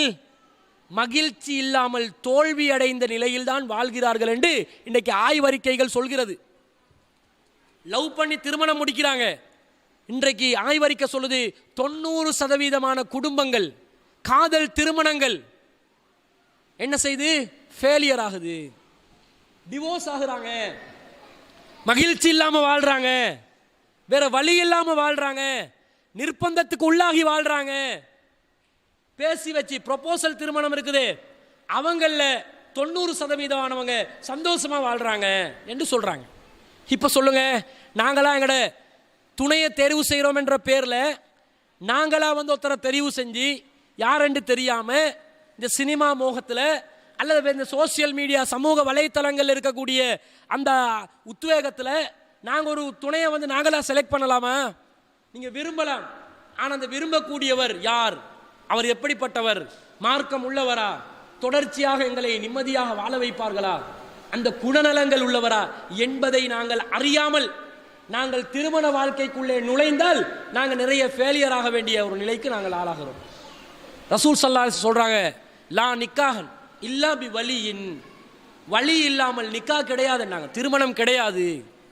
பொறுப்பாளர் ஒருத்தரை வைக்கணும், அந்த பொறுப்பாளர் ஊடாகத்தான் நான் திருமணம் செய்ய வேண்டும். ஓடி மேஜர் ஆனதுனால 2 பேரும் போலீஸ் ஸ்டேஷன்ல திருமணம் முடிக்கிறாங்க. இன்னைக்கு எத்தனை சம்பவங்கள், எத்தனை பத்திரிகை செய்திகள். ஒரு முஸ்லிம் பெண் முஸ்லிம் அல்லாதவனோட கூட விரும்பி போறா, கடைசியில இவள் அப்படியே முஸ்லிம் அல்லாதவங்களாகவே மாறுறா, ஹிஜாப் அப்படியே கலட்டி எறிகிறா, முஸ்லிம் பாரம்பரியத்தை அப்படி தூக்கி எறிகிறா, முஸ்லிம் அந்த சமுதாயத்தில் இருக்கக்கூடிய ஒழுக்கங்கள் மாண்புகளை அப்படியே கைவிடுறா. இத்தனை செய்திகளை பார்க்கிறோம். வாழ்றாங்க இந்த மாதிரி நிலையில, திருமணம் முடிச்சு வாழ்றாங்க. யாருமே இல்லாத நிலையில நாங்க இப்படி தன்னந்தனியாக நம்முடைய வாழ்க்கை துணையை தெரிவு செய்தால் அதனுடைய விளைவு என்ன தெரியுமா? கடைசியில ஏதாவது பிரச்சனை வரும்போது எங்களுக்காக பேசுவதற்கு ஒரு நாதி இல்லாத நிலை, எங்களுக்காக குரல் எழுப்புவதற்கு ஒருவரும் இல்லாத நிலைக்கு நாங்கள் ஆளாகுவோம். குடும்பங்கள் வெறுப்பார்கள், பெற்றோர்களுடைய மனதை புண்படுத்தி அவர்களை நோவினை செய்து அவர்களுக்கு கஷ்டத்தை கொடுத்து நாங்க நிம்மதியா இருக்கேலுமா? சிந்திச்சு பாருங்க. இந்த உலகத்துல நிம்மதியா வாழணும் என்று நினைக்கிறோம். மாப்பிள்ளையோட நிம்மதியா வாழலாமா? என் உம்மாட நிம்மதியை பறிச்சுட்டு, என் வாப்பாட நிம்மதியை பறிச்சுட்டு இப்படி வாழலுமா? ஏல அல்லாஹ் ஒரு வழியில் இல்லாட்டி இன்னொரு வழியில அந்த மகிழ்ச்சி அல்லாஹ் கெடுத்துருவான். நீ பெற்றோர்களுடைய மனதை புண்படுத்தி இருக்கிறாய், நீ அவர்களை நோவினை செய்திருக்கிறாய். அதனாலதான் இஸ்லாம் ஒரு ஒழுங்குமுறையில போ, ஒரு பொறுப்பாளரை வச்சுட்டே போ. இன்றைக்கான காட்டுவான், கன்செப்டை காட்டுவான். நாங்கள் மேஜரானா நாங்களா செலக்ட் பண்ணுவோம், நாங்களா ஒரு ஆணை திருமணம் முடியும், தனியாக திருமணம் முடிக்கலாம் அப்படியெல்லாம் காட்டுவான். அதுதான் அறிவியல் என்றுவான், அதுதான் நாகரீகம் என்றுவான். ஆனால் நாங்கள் அதில் சிக்கக்கூடாது. சிக்கினால் நாங்கள் எந்த அளவுக்கு கஷ்டப்படுவோம் தெரியுமா? ஏதாவது ஒரு பிரச்சனை அல்லாஹ் என்ன சொல்றான், கணவன் மனைவிக்கு மத்தியில் 1008 பிரச்சனை வரும். அப்படி பிரச்சனை வந்தா அதை தீர்க்கிறதுக்கு ஒரு வழியை இஸ்லாம் சொல்லுது. என்ன வழி? முதல்ல 4 ஸ்டெப்பை சொல்லுது. அறிவுரை சொல்லிப்பாரு, படுக்கையிலிருந்து விலக்கிப்பாரு, அதுக்கு பிறகு அவனோட குடும்பத்திலிருந்து ஒருத்தரை லேசா அடிச்சுப்பாரு. 4வது கட்டமா 2 பேர்ட்ட குடும்பத்திலிருந்து நடுவர்கள் வரணும், பேசி தீர்க்கணும். இப்படித்தானே? முதல்ல மனைவி ஏதாவது பிரச்சனை பண்ணா அறிவுரை சொல்லணும், 2வது படுக்கையிலேருந்து கொஞ்சம் தற்காலிகமா ஒதுக்கி வச்சு பார்க்கணும், 3வது லேசா காயம் வராத விதத்தில் அடிச்சு பார்க்கணும், 4வது வழி குடும்பத்திலிருந்து ஒருத்தரை கொண்டு பேசணும். இப்ப நீ இஷ்டத்துக்கு திருமணம் முடிச்சா உன குடும்பத்திலிருந்து யாரும் பேசுவா? உன் குடும்பத்தில் யாராவது உனக்காக நீதி நியாயத்துக்காக வருவாங்களா? வேற வழி இல்லாம சிலவங்க வருவாங்க, நீதி அப்ப கிடைக்காது. நீயும் சேர்ந்து இந்த கஷ்டத்தை அனுபவிக்கத்தான் வேண்டும் என்று உனக்கு சாபம் இட்டுட்டு தான் போவாங்க. அப்ப வாழ்க்கைய திருமணத்தை நாங்க ஏற்படுத்துகிறோம் என்று சொன்னா, நாங்க திருமணம் செய்யறது கள்ளத்தனமாக ஒரு நாளும் செய்யக்கூடாது, அது நிம்மதியை இல்லாமல் ஆக்கும். இன்னைக்கு நிறைய பேர் என்ன செய்யறாங்க தெரியுமா? 2ஆம் திருமணம் என்று கள்ளத்தனமா திருமணம் முடிக்கிறான். முதல் திருமணத்தை ஊர் உலகத்துக்கு அறிவிக்கிறான், 2ஆம் திருமணத்தை என்ன பண்றான்? முதல் பொண்டாட்டிக்கும் தெரியாது, யாருக்கும் தெரியாது, கள்ளத்தனமா ஒரு ரெஜிஸ்டாரை பிடிக்கிறான். நம்ம ரெஜிஸ்டார்மார்கள் நிறைய பேர் இருக்கிறான். 10,000 ரூபாய் காசு கொடுத்தா எவனையும் டிவோர்ஸ் பண்ணுவான், எவனையும் சேர்த்து வைப்பான். ரெஜிஸ்டார்ன்றதுக்கு பதிலாக அவங்களுக்கு வேற பேர் கொடுக்கணும். மாமா வேலை பார்க்குறவங்க முறைப்படி செய்யணுமா இல்லையா? சமுதாய பொறுப்பா இல்லையா? நீ ஒரு ரெஜிஸ்டாரா இருந்தா முறைப்படி திருமணம் நடக்குதா இல்லையான்னு சொல்லி ஆய்வு செய்துதான் ஒரு திருமணத்தை பதிவு செய்ய வேண்டும். ஒரு ரெஜிஸ்டாரை பிடிக்கிறாங்க, அல்லது ரெஜிஸ்டார் இல்லாம ஒரு பள்ளியில ஹஸ்ரத்தை பிடிக்கிறாங்க, ஹஸ்ரத்தை வச்சு திருமணம், 2ஆம் திருமணம் நடக்குது கள்ளத்தனமா, குடும்பத்துல மகிழ்ச்சி இல்லாம போகுது. இதுக்கு பேர் அக்குது நிக்கா, ஒப்பந்த திருமணம் அப்படி என்றாங்க. ரசூலுல்லாஹ் காலத்துல முத்தா திருமணம் என்ற ஒரு திருமணம் இருந்துச்சு, தற்காலிகமான திருமணம். போருக்கு போனா திருமணம், அல்லது ஒரு பயணத்தில் போனால் திருமணம், 2 மாதத்துக்கு மனைவி, 3 மாதத்துக்கு மனைவி, இது ஒப்பந்த திருமணம், கண்ட்ராக்ட் திருமணம். இது முத்துவா. இஸ்லாத்தில் ஹைபர் போர்க்களத்தில் ரசூலா தடை செய்கிறாங்க. இனிமேல் இந்த முத்துவா திருமணமே இல்லை, நான் அதை தடை செய்கிறேன் என்றாங்க. ஆனால் நம்மாக்கள் இப்போ என்ன செய்கிறாங்க, 2ஆம் திருமணத்துக்கு போகிறவங்க முதல் மனைவிக்கு அறிவிக்காம அனுமதி எடுக்க தேவையில்ல. அனுமதி எடுத்தால் யாராவது திருமணம் முடிக்க அனுமதி கொடுப்பீங்களா? யாரும் கொடுக்க மாட்டாங்க. கல்லானாலும் கணவன், புல்லானாலும் புருஷன் என்று அதை கட்டி பிடிச்சு கொண்டு வைக்க தான் பார்ப்பாங்க. போய் நீ போயிடாது, என்ன நீக்கிறோம் அடிமை வந்தாலும் பரவாயில்ல, புருஷனை விட்டு கொடுக்க மாட்டாங்க. ஆனால் இன்னைக்கு ஒரு நாட்டில், இந்த நாட்டோட பேர் மறந்துருச்சு, சட்டம் போட்டுட்டான் 2 திருமணம் செஞ்சே ஆகணும் என்று. ஏன்னா அந்த நாட்டில் வந்து பெண்களோட எண்ணிக்கை அதிகமாகி கொண்டே போகுது. அப்ப அந்த மாதிரி சூழ்நிலைகள் இருக்குது. திருமணத்துக்கு மனைவிக்கு அறிவிச்சு அவ விரும்ப மாட்டா, அனுமதி தர மாட்டா, ஆனால் அறிவிச்சு முறைப்படி அந்த ஒப்பந்தத்துக்குள்ள இன்னொருத்தரை நுழைவிக்கிறது. இது யாருக்கும் தெரியாம கள்ளத்தனமா கல்யாணம் முடிக்கிறான்.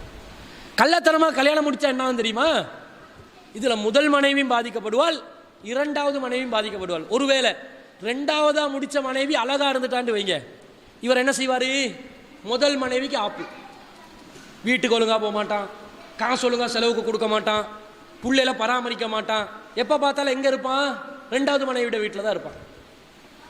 சரி, 2வது மனைவி அழகா தான் இருக்கிறா, ஆனா அவனோட குணம் சரியில்லை, தெரியாம முடிச்சிட்டேன், இவன் வந்து ரொம்ப ஓவரா துள்றா, இப்படி ஒரு நிலை வந்தா அவக்கு குழந்தை இருந்தாலும் திரும்ப என்ன செய்வான், என் மூத்த பொண்டாட்டி தான் என் உசுருன்ட்டு அவளை கை விட்டுருவான். எல்லாம் நடிக்கிறது. 2வதா மூத்த பொண்டாட்டி தான் உன்னோட உசுரா இருந்தா எதுக்கு 2வது பொண்டாட்டி அவ கல்யாணம் முடிச்சா, உன்னோட உசுரா அப்ப தற்காலிகமா இல்லாமாக்கினியா? அது போய் பார்க்கறது, அவகிட்ட சொல்ல இயலாது, அவட குறைய சொல்ல இயலாம, அவட இருக்கிற மிஸ்டேக் அவருக்கு அறிவிக்க இயலாம பயந்து 2வது ஒன்றை முடிச்சுட்டு இங்க வந்து அவர் சோதனைக்கு உள்ளாகிற நேரத்தில், இங்க கஷ்டப்படுற நேரத்தில் உடனே முதல் மனைவி அவதான் என்று எல்லாமே அப்படி அண்டுவான். இது பொய். அப்ப 2 பேரும் பாதிக்கப்படுறாங்க. பாத்தீங்களா, ஒன்று முதல் மனைவி பாதிக்கப்படுகிறாள், அல்லது 2வது மனைவியும் சேர்த்து தான் பாதிக்கப்படுகிறார் என்ற நிலையை நாங்கள் பார்க்கிறோம். அதனால ரசூலா சொல்றாங்க, நிக்காக, உங்களுடைய நிக்காக்களை நீங்கள் அறிவியுங்கள். அறிவியுங்கண்டா ஊர்ல இருக்கிற எல்லாத்தையும் வலிமா விருந்துக்கு கூப்பிடுறது இல்லை, கல்யாணம் முடிச்சன்றதை சொல்லணும். கல்யாணம் முடிச்சாச்சு, கல்யாணம் முடிச்சாச்சு, இல்லாட்டி யார் யாரோட வாழ்றாங்கன்னு தெரியாம போகும். இந்த மாதிரி 2ஆம் தரமாக, ரகசியமாக, மறைமுகமாக, கள்ளத்தனமாக செய்யக்கூடிய திருமணங்கள் குடும்பத்தில் நிம்மதியை இழக்க வைக்குது. சரி, நிம்மதியா வாழணுமா, அப்ப என்ன பண்றது? நிம்மதியா நாங்க இருக்கணும்டா, அதுக்கு நாங்க என்ன வழிமுறையை கையாளணும்? ரசூல் ஸல்லல்லாஹு அல்லாஹ் தஆலா அந்த மனைவியை வந்து அமைதி பெறுவதற்காகத்தான் நாங்க படைச்சிருக்கிறோம் என்று சொன்ன வசனத்துல அடுத்ததா அல்லாஹ் சொல்றான் பாருங்க, வஜஅல பைனக்கும் மவத்தம் வரஹ்மா, அல்லாஹ் உங்களுக்கு மத்தியிலே கருணையும் அன்பையும் ஏற்படுத்தி இருக்கிறான் அப்படி என்று அல்லாஹ் சொல்றான். இந்த அன்பும் கருணையும் தான் என்ன செய்யும், எங்களை தொடர்ச்சியாக நிம்மதியாக வாழ வைக்கும். அன்பு இருக்க வேண்டும், கருணை இருக்க வேண்டும். அன்பாக கருணையாக இருக்கிறோமா? பாருங்க, வாப்பா மகள், கணவன் மனைவி, இவங்க 2 பேர்கிட்ட உறவை பாருங்க. வாப்பா வந்து ரொம்ப செல்லமா பாசமா தலைக்கு மேல உயர்த்தி வச்சு மகளை வளர்த்திருப்பான். பாப்பா மகள் பெண் பிள்ளைகளோட அதிகமா இறக்கும், உம்மா மகள் ஆண் பிள்ளைகளோட அதிகமா இறக்கும். இதை நாங்க பார்க்கிறோம். வாப்பா பொம்பளை பிள்ளைக்கு ஏச விட மாட்டாரு, உம்மா ஆம்பளை பிள்ளைக்கு தான் கூடுதலா கறி வைப்பார். சமைச்ச கறி பொம்பளை பிள்ளைக்கு ஒரு துண்டு இறைச்சி வச்சா ஆம்பளை பிள்ளைக்கு 5 துண்டு வைப்பா. பார்க்குறீங்களா இல்லையா? அது ஏதோ மாறி வருது, ரூட் மாறுது. இதை பொம்பளை பிள்ளை பார்க்கும், என்கிட்ட உம்மா வந்து அவன் நானாவோட இல்லாட்டி தம்பியோட தான் இறக்கும், வாப்பா தான் என்னோட இறக்கும். சரி, நீ உம்மாவின அப்புறம் நீ உன்ட மவளோட இப்போ இறக்கமா இருப்பியா? இவன் வந்து மறுவ மவனோட தான் இறக்கம் பண்ணுவான். அதுதான் பாரம்பரியமாக போகுது. எல்லாத்தோட இறக்கமாக இருந்தாலும் கொஞ்சம் கூடுதல் முக்கியத்துவம் கொடுக்குறாங்க. இப்போ இந்த நிலையில் இருக்குது. வாப்பா வந்து மகளோட இறக்கம் தான், மகளுக்கும் தெரியும். வாப்பா அடித்தாலும் மகள் வந்து சரி ஏண்ட வாப்பா தானே அடிச்சுட்டாருண்டு தாங்கி பிடிச்சு நிற்பா. ஆனால் ஒரு கட்டம் ஆவினா வாப்பா ஏசிட்டாரு, இனி நான் வாப்போட பேச மாட்டேன்டுவான், கொஞ்சம் ரோசத்தை காட்டுவான், உம்மாவோடைய ரோசத்தை காட்டுவான். இதே கணவனாக இருந்தா கணவன் எப்போ பார்த்தாலும் திட்டிக்கொண்டே இருப்பான். ஆனால் இவ ஏன் பயம், இவ விட்டுட்டு போனா யாரோட வாழ்றது, அவ்வளோதான் கதை. என்ன அதை விட அப்படின்றது இல்லை, அதை விட இந்த பாசம்தான். அவனுக்கு என்ன நடந்தாலும் உம்மாவை விட்டு கொடுத்து, வாப்பாவை விட்டு கொடுத்து, கூட பிறந்தவங்களை விட்டு கொடுத்து, கணவன் கணவன் கணவன் என்று கணவனை தலைக்கு மேலே வச்சு ஆடுறதை பார்க்குறோமா இல்லையா? வரம்பு மீறி போகக்கூடாது. பெற்றோர்களை துச்சமாக மதித்து, பெற்றோர்களை நாங்கள் இழிவுபடுத்திட்டு இப்படி அன்பு காட்டவும் கூடாது. நீங்கள் பார்த்துப்பீங்க, ஃபேஸ்புக்கில் போட்டிருந்தான் நேற்று முந்தநாத்து ஒரு செய்தி. இந்தியாவை சேர்ந்த ஒரு இன்ஜினியர், அவன் என்ன செய்கிறான், தன்னுடைய தாயாருக்கு வந்து பக்கவாதம், கால் கை ஒரு சைடு வேலை செய்தில்லை. இவ வந்து மனைவி தான் பார்த்துக்கொள்ளணும், மனைவி பார்த்துக்கொள்ளணும், மனைவிக்கு சிரமமாக இருக்குதுன்னு சொல்லி என்ன செஞ்சிட்டான், தாயை மொத்த மாடிக்கு கொண்டு போய் தள்ளி விடுறான். ஏண்டா ஒரு மனைவியோட பாசமா, மனைவிக்காக எதையும் செய்வாராம். பெற்ற தாயை கொலை செய்கிற அளவுக்கு அந்த பாவி முன் வந்திருக்கிறார். இப்படி வரம்பு மீறி போவேலாது. ஆனால் பாசம் என்று இருக்குதா இல்லையா? பாசம் தான். கணவனை விட்டு கொடுக்குறாங்க இல்லை, கணவன் எவ்வளவு தப்பு செஞ்சாலும் கணவனை வந்து துப்புரவாக தான் பேசுகிறாங்க, ஏண்ட கணவன் தூயவன் தான் பேசுகிறாங்க. இந்த நிலையை நாங்கள் பார்க்குறோம். இதுக்கு காரணம் அல்லாஹ் ஏற்படுத்துகிற ஒரு அன்பு, ஒரு கருணை. அந்த கருணை பாசம் அரவணைப்பு தான் கணவன் மனைவிக்கு மத்தியில் நிம்மதியை தருவன்றது விளங்குதா இல்லையா? உடல் கூறு, உடல் கட்டமைப்பு, அழகு, செல்வம், பாரம்பரியம் எங்களுக்கு நிம்மதியை தராது. இந்த பாசத்தால் போகணும். அப்போ பாசத்தை வைத்து கொண்டுதான் நாங்கள் நிம்மதியை ஏற்படுத்திக் கொள்ளணுமே தவிர அதிகாரத்தையும் நம்முடைய வேற ஆதிக்கத்தையும் வைத்துக்கொண்டு ஒரு நாளும் நாங்கள் நிம்மதியை அடைய முடியாது. இதை நாங்கள் பார்த்துக் கொள்கிறோம். இன்றைக்கு அன்பா பாசமா குடும்பங்கள் இருக்கிறாங்களான்னு பாருங்க. கணவன் மனைவிமார்கள் திருமணம் முடிச்ச நேரத்தில் பாசமாக தான் இருக்கிறாங்க. நீங்கள் பார்ப்பீங்க வந்து இஸ்தாதுல கணவன் மனைவி இருப்பாங்க. எப்படி இருப்பான், இவர் வந்து ஒரு கோட் போட்டு இருப்பார், இவர் வந்து அமெரிக்கா மாப்பிள்ள தானே, இருக்கிற பேருவல்ல கோட், சரி கொழும்புலே இருக்கட்டுமே, கொழும்பேண்டா பெருசா, அங்கேயும் வெயில் அடிக்குது இங்கேயும் வெயில் அடிக்குது. இவர் வந்து மணமேடையில் கோட் கிட்ட அடிச்சிருப்பார். இங்கே துருக்கி தொப்பி, அப்பல் தொப்பியும் போடுற, இங்கே சோப்பு கலருக்கு, அதில் ஒரு குறிஞ்சாங்க வேற தொங்கி கொண்டு இருக்கு. இப்படி இவர் இருப்பார். யாரு? மணமகன். மணமகளும் இருப்பாள். அவள் எப்படி இருப்பா? இஸ்லாத்தில் பேய் பிசாசு நம்பிக்கைலாம் இல்லை, ஆனால் இந்த மோகினி பிசாசுகள்னு காட்டுவாங்களே டிவியில், அதுக்கு ஒத்ததாக தான் இருப்பா. அப்படி வெள்ளை வெள்ளையரண்டு பெரிய கவுன் கொடுத்து, அவட கவுன் புடவையை பிடிக்க 10 பேர், தடிக்கு விழுறவங்க நிறைய பேர். அந்த இருந்து பாருங்க, இந்த அன்பு பாசமாக இருக்கிறமே காட்டுவாங்க. இவ வந்து மேடையில இருந்து அவருக்கு பால் கொடுப்பாட்டுவான். அவர் அவர் வாழ்க்கையில் பால் குடிக்காது தானே அந்த பூனை, அந்த பூனை பால் குடிக்காத பூனை. இது இவ பெருச்சாலி, ஆனால் அந்த டைமில் வாயை வச்சு கொண்டு இருப்பா, அப்படி சின்னதாக்கி திறந்துன்னா சவுண்ட் அப்படி மேடை வெடிச்சிரும். ஆனால் வாய் அப்படியே சின்னதாக வச்சுக்கொண்டு இவ பால் குடிக்கிறத பார்க்கணும்.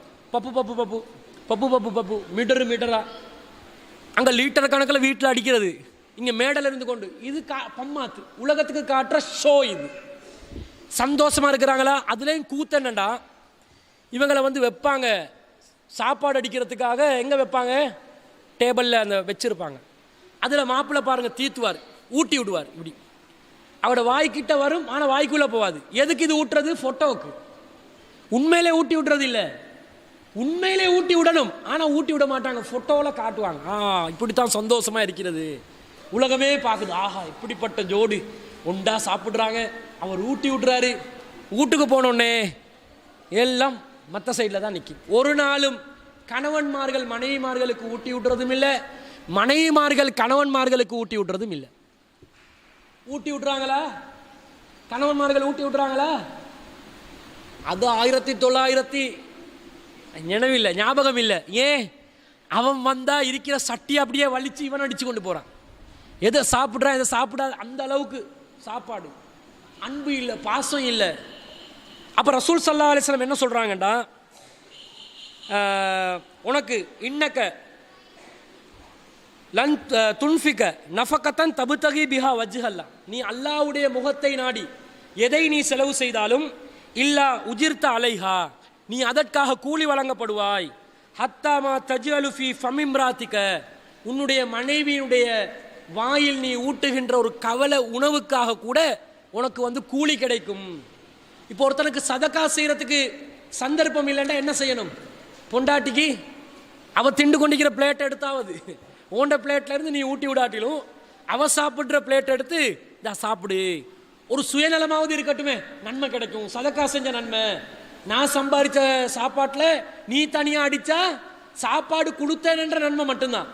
நானே ஊட்டி விட்டா சாப்பாடும் கொடுத்திருக்கிறேன், சதக்கா செஞ்சிருக்கிறேன் என்று 2 நன்மை வந்துடும். இப்படி ஊட்டி விடலாம்.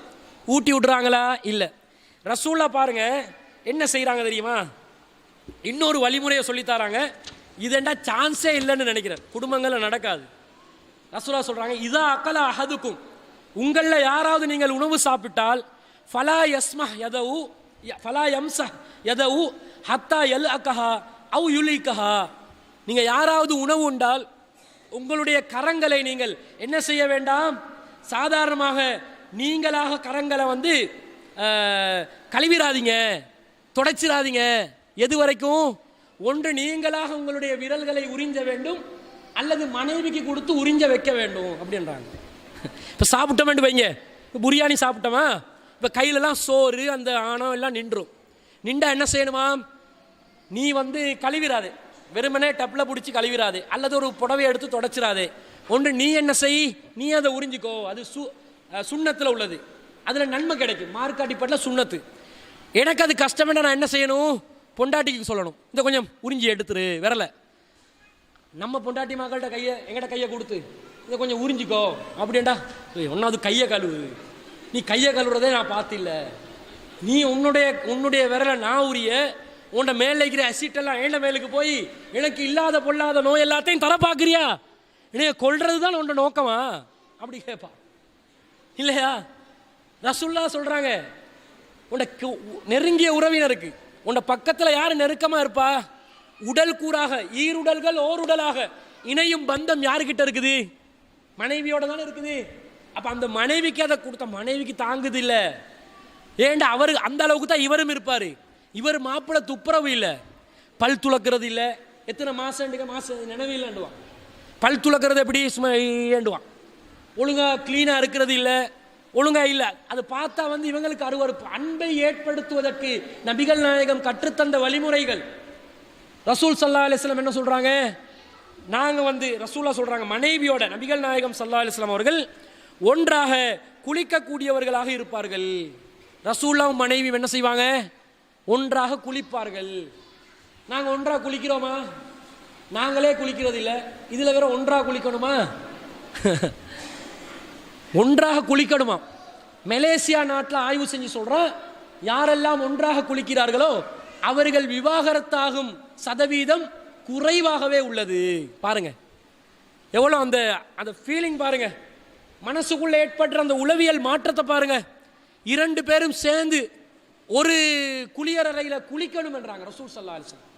ரசூலும் மனைவியும் ஒரே பாத்திரத்தில் குளிப்பாங்க, மாறி மாறி அந்த பாத்திரத்துக்குள்ளே கைகள் செல்லும் என்றாங்க. நாங்கள் நீரை அள்ளி குளிப்போம், அது அப்படி பார்க்கணும் என்றாங்க ரசூலுல்லாஹ். அந்த பார்வை, அந்த குளியலறையில் நாங்கள் இருக்கக்கூடிய அந்த காட்சி கணவனுக்கு அது அலங்கரிக்கணும். அப்பதான் அவர் எங்களுடைய மனதிலே இருப்பார், அவருடைய மனதிலே நாங்கள் இருப்போம் இல்லையா? அந்த நிலையை ஏற்படுத்த சொல்றாங்க. இதுக்கு வழிமுறை. ரசூல் ஸல்லல்லாஹு அலைஹி வஸல்லம் என்ன செய்வாங்க?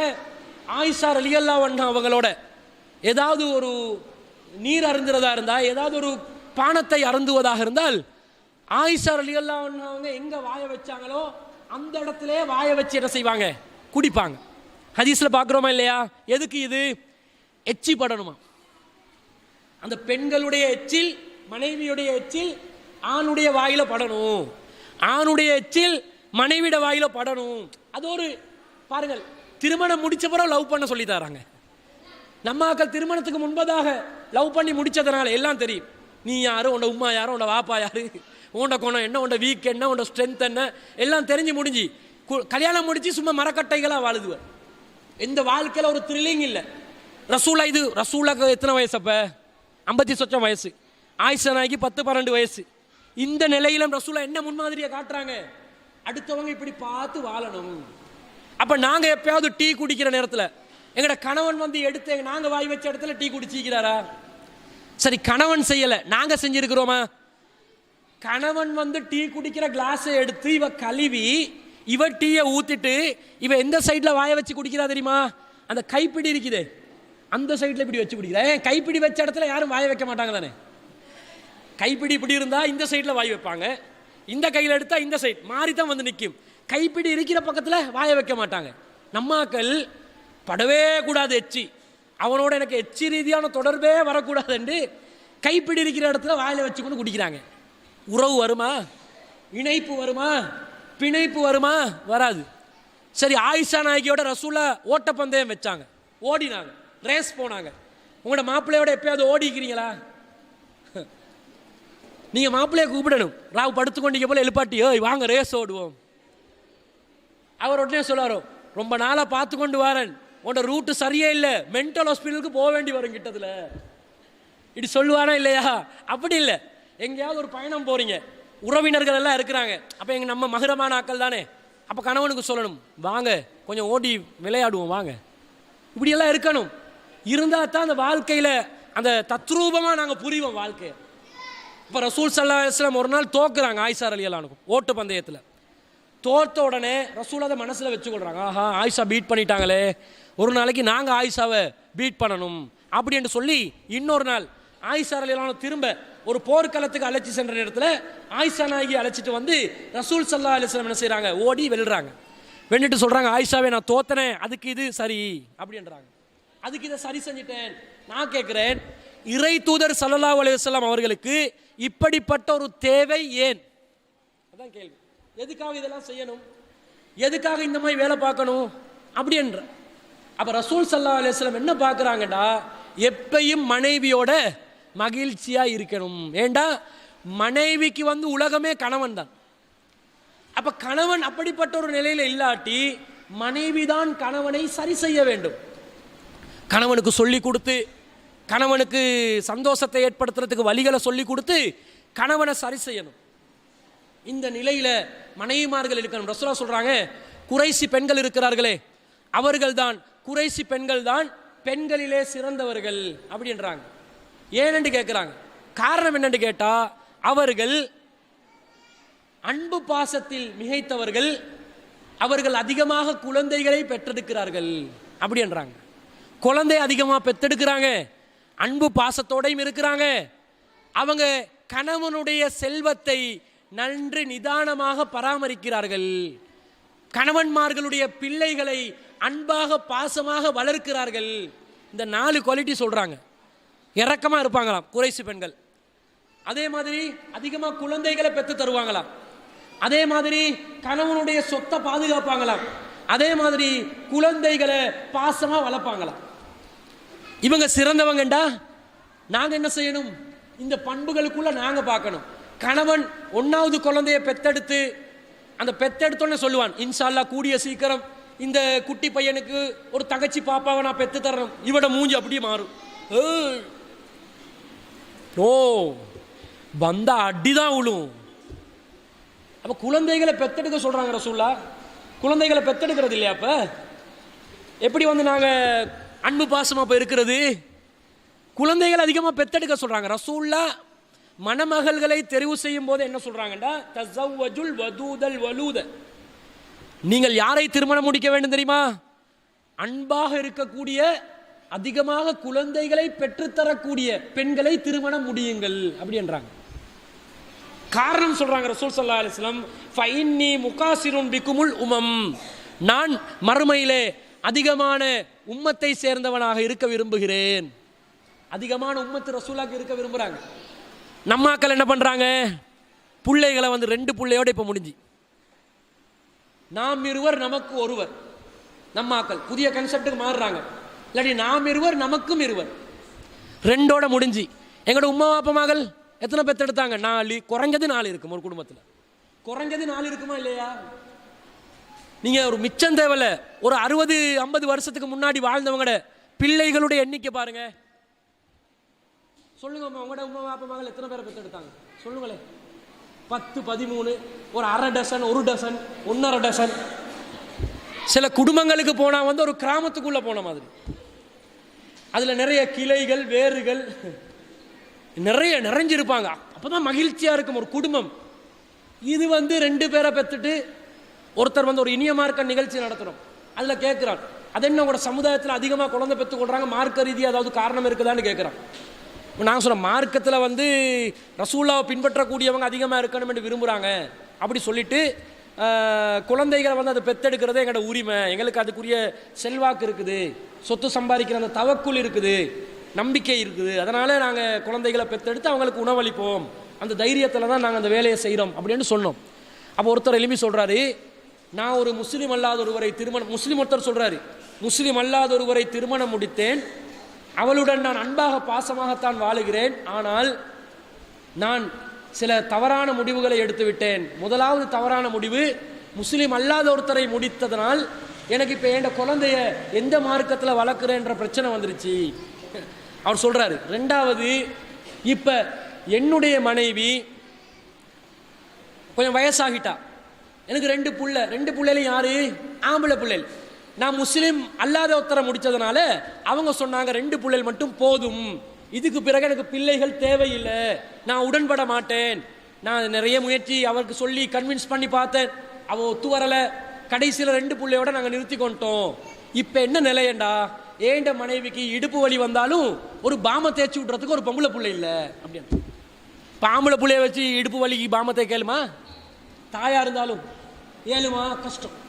பாருங்க, அவட்ட சிந்தனையை பாருங்க, முடியாமல் இருக்குது. 2ஓட நான் மட்டுப்படுத்தி கொண்டதுனால எனக்கு இப்படிப்பட்ட ஒரு பிரச்சனை, எல்லாத்தையும் என் மனைவி சுகமில்லாமல் போனால் முழுமையாக நானே பார்க்க வேண்டிய சூழ்நிலை அப்படின்றாங்க. இதுக்கு என்ன காரணம் என்று கேட்டால், இந்த 2ஓட நிறுத்தி கொண்டது. இப்படி குடும்பங்களில் மகிழ்ச்சியை வந்து இழந்து கொண்டு இருக்கிறாங்க. ரசூலா சொல்றாங்க, நீங்க அதிகமாக குழந்தைகளை பெற்றுத்தரக்கூடிய ஒரு பெண்ணை திருமணம் முடியுங்கள், அவள் பாசமானவளாகவும் இருக்கணும். குழந்தைய பற்றி பேசினாலே பத்ரகாளி அம்மன் மாதிரி எலிமினா அப்படி கடவுளெல்லாம் கிடையாது, காட்டுவாங்க அப்படி ஒரு பயங்கரமான தோற்றம், இப்படியெல்லாம் இருக்கக்கூடாது. நாங்கள் வந்து அன்பா பாசமா அரவணைப்போடு இருக்கணும். அடுத்ததாக, மகிழ்ச்சியை நீங்கள் குடும்பத்தில் மகிழ்ச்சி ஏற்படுத்துறதா இருந்தால் நிறைய விட்டு கொடுப்போட நீங்கள் வந்து உங்களோட வேலைகளை செய்யணும். புரிந்துணர்வு, குறிப்பாக பெண்களை பற்றி ரசூல் ஸல்லல்லாஹு அலைஹி வஸல்லம் சொல்லும் போது எப்படி சொல்கிறார்கள்? பெண்களில் ஆண்களுக்கு சொல்றாங்க, ஃபைன் கரீதுமுன்ன, நீங்கள் பெண்களிடம் பல விஷயங்களை வெறுப்பாக பார்ப்பீர்கள், ஃபஅஸா அன் தக்ரஹு ஷையன் வஜஅலல்லாஹு ஃபீ ஹைரன் கஸீரா, அல்லாஹ் அதுல பல நன்மைகளை வச்சிருப்பான். பெண்கள் நிறைய வந்து தவறு செய்வாங்க, நிறைய விஷயங்களை வந்து மிஸ்டேக் பண்ணுவாங்க, ஆனா ஆண்களுக்கு அல்லாஹ் கட்டளையிடுறான், அதை பொறுத்துட்டு போங்க. பெண்களாகிய நாங்களும் ஆண்களுக்கு கட்டுப்பாடோடு இருக்க நாங்கள் பழகணும். எதை எடுத்தாலும் எடுத்தெறிஞ்சு பேசுறது, ஆண்களுக்கு முரண்படுறது, ஆண்களோட விருப்பத்தை வந்து புரியாம நடக்கிறது, இப்படி நாங்கள் இருக்கவே கூடாது. புரிந்துணர்வோடு நடக்கணும். ஒரு முறை நபிகள் நாயகம் ஸல்லல்லாஹு அலைஹி வஸல்லம் அவர்கள் பல மனைவிமார்களோட ரசூலா வாழ்ந்ததுனால ரசூலாக்கு மனைவிமார்கள் மத்தியில் பல பிரச்சனைகள் வந்துச்சு. ரசூலா ஜெய்னப் பின் ஜஹஷ் ரலியல்லாஹு அன்ஹா வீட்டுக்கு போறாங்க, போயிட்டு வர்றாங்க. ரசூலா தவணை வச்சிருந்தாங்க, ஒவ்வொரு தவணைக்கு ஒவ்வொரு மனைவியோட வீட்டுக்கு போவாங்க. ஜெய்னப் பின் ஜஹஷ் ரலியல்லாஹு அன்ஹா வீட்டுக்கு போயிட்டு வர நேரத்தில் ஆயிஷா ரலியல்லாஹு அன்ஹாவும் அப்ஸா ரலியல்லாஹு அன்ஹாவும் சேர்ந்து ஒரு முடிவு எடுக்கிறாங்க. ரசூலா வீட்டுக்கு வருவாங்க, வந்தா நாங்க 2 பேரும் ரசூலாவை கொலப்பணும். எப்படி கொலப்புறது? நான் சொல்லுவேன் ஏதோ துருவாடை அடிக்கிறது, நீங்களும் சொல்லுங்க ஏதோ துருவாடை அடிக்கிறது அப்படின்னு சொல்லுங்க அப்படின்னு 2 பேரும் பேசிக்கொள்றாங்க. ரசூலா வீட்டுக்கு வர்றாங்க, ஆயிஷா ரலியல்லாஹு அன்ஹா வீட்டுக்கு. ஆயிஷா ரலியல்லாஹு அன்ஹா கேட்குறாங்க, இன்னி அஜிது மின்க ரீஹ மகாஃபீர, இறை தூதரே, கருவேலை அந்த மரத்தின் பிசினை நீங்கள் உண்டீர்களா? அந்த துருவாடை அடிக்கிறது அப்படின்றாங்க. கருவேலை மரம் என்ற ஒரு மரம் இருக்குது, அதில் இலையை எடுத்து சாறு எடுத்தா பிசின் மாதிரி வந்துடும், அதை சாப்பிட்டீங்களான்னு கேட்குறாங்க. ரசூலா தேனை தான் குடிச்சு போகிறாங்க, அந்த கோபத்தை உண்டு பண்ணுறதுக்கு கேட்குறாங்க. ரசூல் ஸல்லல்லாஹு அலைஹி சொல்கிறாங்க, இல்லா பல் ஷரிப்து அஸலன் இந்த ஜைனப் பின் ஜஹஷ், இல்லை நான் ஜைனப் பின் ஜஹஷ் வீட்டில் தேன் தான் சாப்பிட்டு வந்தேன் அப்படின்றாங்க.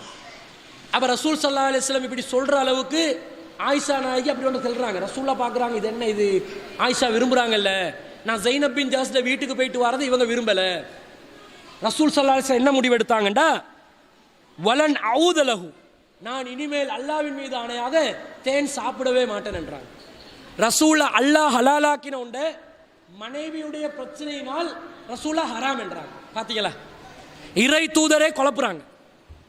ரசூல் ஸல்லல்லாஹு அலைஹி வஸல்லம் இப்படி சொன்னோன்னே அல்லாஹ் கட்டளையிடுறான், யா அய்யுஹன் நபியு லிம துஹர்ரிமு மா அஹல்லக லிதப்தகி மர்லாத்தி அஸ்வாஜிக தப்தகி மர்லாத்தி அஸ்வாஜிக. நபியே, உங்களோட மனைவிமார்களை திருப்திப்படுத்துறதுக்காக அல்லாஹ் ஹலாலாக்கியதை நீங்க எப்படி ஹராமாக்குவீங்க என்று அல்லாஹ் கேட்கிறான். அப்ப ரசூலாக்கு இது ஹராம் இல்லைன்னு தெரியும். ஆனா ஆயிஷா இப்படி கேட்டதுனால ரசூலா குழம்பி என்ன எப்படி பண்றாங்க, டென்ஷன் ஆக்குறாங்க, இனிமேல் நான் சாப்பிடவே மாட்டேன்னு ரசூலா ஹராம் என்றாங்க. ஒரு பொய்யை 10 பேர் சொன்னா அந்த பொய்யும் உண்மையாகும். இப்ப நீங்க வந்து ஒரு நாயை கொண்டு போறீங்க, நீங்க ஒரு ஆட்டை கொண்டு போறீங்க, ஆட்டுக்குட்டியை பார்க்குறவனெல்லாம் என்ன நாய்க்குட்டியை கொண்டு போறீங்கண்டா முதல் தடவை ஒருத்தன் சொன்னா பார்ப்பீங்க உண்மையிலே நாய்க்குட்டியா ஆட்டுக்குட்டியாண்டு.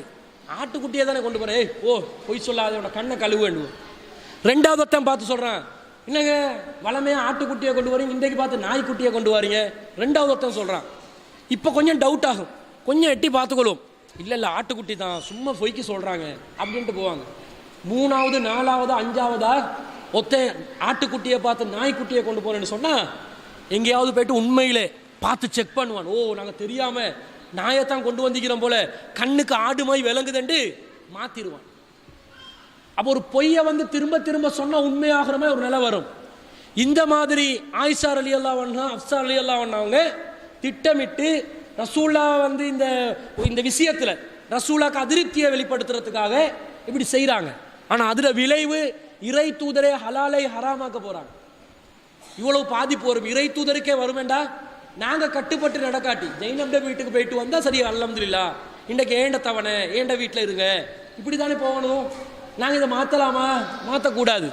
ஆனால் இன்றைக்கு கணவன்மார்களுக்கு நாங்கள் கட்டுப்பட்டு நடக்கிறோமா? கணவன் ஒன்றை சொன்னால் மறுமொழி பேசாமல் அதை நான் ஏற்றுக்கொள்வேன் என்று சொல்லக்கூடிய பெண்கள் எத்தனை பேர் இருப்பீங்க? கையை உயர்த்த சொல்லவா? சொன்னா மானம் போயிடும். ஏதாவது ஒன்றை சொல்லி ஒத்துக்கொள்வோம். எப்போ ஒத்துக்கொள்வோம்? 10,000 விளக்கத்தை சொல்லி வேற வழி இல்லாம. கணவன் சொன்னா நாங்கள் கட்டுப்படக்கூடாதா? கட்டுப்படணும். அப்ப இந்த புரிந்துணர்வு, இந்த கட்டுப்படுதல் என்ற தன்மை எங்களிடம் இருக்க வேண்டும் என்பதை நாங்கள் விளங்க வேண்டும். அதே நேரத்தில் கணவன் மனைவி என்று சொன்னா பேச்சுவார்த்தையில் பல பிரச்சனைகள் வரும். அது வந்த உடனே நாங்கள் என்ன செய்யக்கூடாது? இவர் எப்ப பார்த்தாலும் இப்படித்தான் என்ற ஒரு முடிவுக்கு வரக்கூடாது. ஏனென்றால் ஆயிஷா ரலியல்லாஹு அன்ஹா அவர்கள் என்ன செய்கிறார்கள்? ஒரு தடவை ஒரு சம்பவம் நடக்குது. ரசூல் ஸல்லல்லாஹு அலைஹி வஸல்லம் வந்து தனக்கு தலைவலி என்றாங்க. அப்போ ரசூல் ஸல்லல்லாஹு அலைஹி வஸல்லம் வீட்டுக்கு வந்து எனக்கு தலைவலி ஆகிக்குது, வஅன அஜிது சுதா அன்ஃபி ரஸி என்ற தலையில் ரொம்ப கடுமையான வலியாக இருக்குது அப்படின்றாங்க. ஆயிஷா ரலியல்லாஹு அன்ஹா சொல்கிறாங்க, எனக்கும் தலைவலிக்குது. ஆயிஷா ரலியல்லாஹு அன்ஹா தலைவலிக்குது என்று சொன்ன உடனே ரசூலா சொல்கிறாங்க, பல் அன சுதாவுன் பல் அன யா ஆயிஷா வார் அல்சா, ஆயிஷாவே எனக்கும் தான் தலைவலிக்குது அப்படின்றாங்க. ரசூலா வீட்டுக்கு போகிறாங்க, ஆயிஷா நாகி தலைவலிக்குதுன்றாங்க. ரசூலா அதை பார்த்து எனக்கும் தலைவலிக்குதுன்னு சொல்கிறாங்க. சொல்லிட்டு சும்மா இருக்காம ரசூலா என்ன சொல்கிறாங்க தெரியுமா? ஆயிஷாவே மாலர்ரக்கி லவ் மித்த கபுலி, நீ மட்டும் எனக்கு முன்னாடி மரணித்து விட்டால் ஃபகும்து அலைக்கி, நான் உனக்காக நானே தொழுவிப்பேன். ஃபகஸ்ஸல்துகி, நான் உனக்காக குளிப்பாட்டுவேன். கஃபன் துக்கி, நான் உனக்காக வந்து கஃனிடுவேன். வசல்லைத்து அலைக்கி, உனக்காக நான் தொழுவிப்பேன். வதஃபன் துக்கி, உனக்காக நான் வந்து கஃனிடுவேன் அப்படின்றாங்க. ஆயிஷா நாகி தலைவலி என்று தான் சொன்னாங்க. ரசூல் ஸல்லல்லாஹு அலைஹி வஸல்லம் உடனே எனக்கு முன்னாடி நீ மௌத்தா போனா உன்னைய கஃபான் செய்வேன், அது செய்வேன், குளிப்பாட்டுவேன் என்றாங்க. அவங்க தலைவலி ஏண்டா அப்படியா? மருந்து மாத்திரை கொண்டு வந்து தரவா? அல்லாஹ் உங்களுக்கு லேசாக்குவான், உங்களுக்கு குணமாக்குவான் என்று கதையை முடிச்சிடலாம். ரசூலா எக்ஸ்ட்ராவா அன்புல தான் சொல்றாங்க. என்ன சொல்றாங்க? அன்புல சொன்னதுக்கு வார்த்தை சரியா?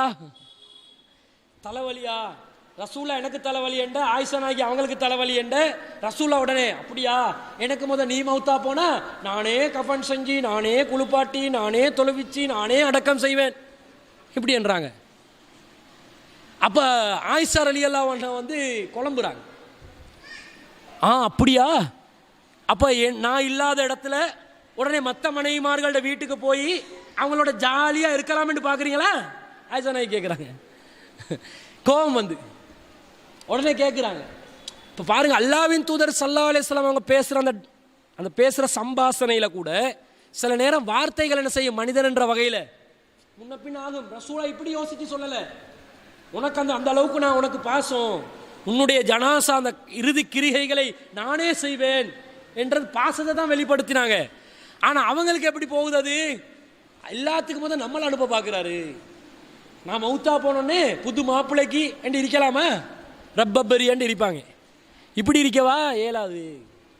அப்ப பாருங்க, இவங்களோட வாழ்க்கையில இப்படிப்பட்ட வார்த்தைகள் முன்ன பின்ன வரும் என்றால், மற்ற எங்கட கணவன் மனைவிமார்கள் மத்தியில் வார்த்தைகள் முன்ன பின்ன வராதா? அவன் ஒன்று பேச, நாங்கள் ஒன்று பேச, சில முன்ன பின்ன வரத்தான் செய்யும். ஆனால் என்ன ஆக்கக்கூடாது, இந்த செய்தியை முற்றிலும் முழுதாக ஒரு பிரச்சனைக்குரிய விஷயமாக்கி குடும்ப பஞ்சாயத்து ஆகிற அளவுக்கு நாங்கள் கொண்டு போகக்கூடாது. இதிலே தான் நாங்கள் கூடுதலான கவனத்தை செலுத்த வேண்டும் என்பதை நாங்கள் பார்க்கிறோம். அதே மாதிரி நபிகள் நாயகம் ஸல்லல்லாஹு அலைஹி வஸல்லம் அவர்கள் ஒரு செய்தி சொல்கிறாங்க. அந்த செய்தியை சொல்லிட்டு என்னுடைய உரையை நிறைவு செய்கிறேன். என்ன சொல்கிறாங்கண்டா, அஸ்ஸலாமு அலைக்கும் வரஹ்மத்துல்லாஹி வபரகாத்துஹு. அஸ்ஸலாமு அலைக்கும் வரஹ்மத்துல்லாஹி வபரகாத்துஹு. இறையருள்மிக்க இஸ்லாமிய குடும்பம் என்ற தலைப்பிலே இறுதியாக நபிகள் நாயகம் ஸல்லல்லாஹு அலைஹி வஸல்லம் அவர்களுடைய காலத்திலே ஆயிஷா ரலியல்லாஹு அன்ஹா அவர்கள் ரசூல் ஸல்லல்லாஹு அலைஹி வஸல்லம் அவர்களிடமிருந்து கேட்டு அறிவித்த ஒரு முக்கியமான செய்தியை பதிவு செய்துவிட்டு அடுத்ததாக கேள்வி பதில் நிகழ்ச்சிக்கு செல்லலாம் என விரும்புகிறேன்.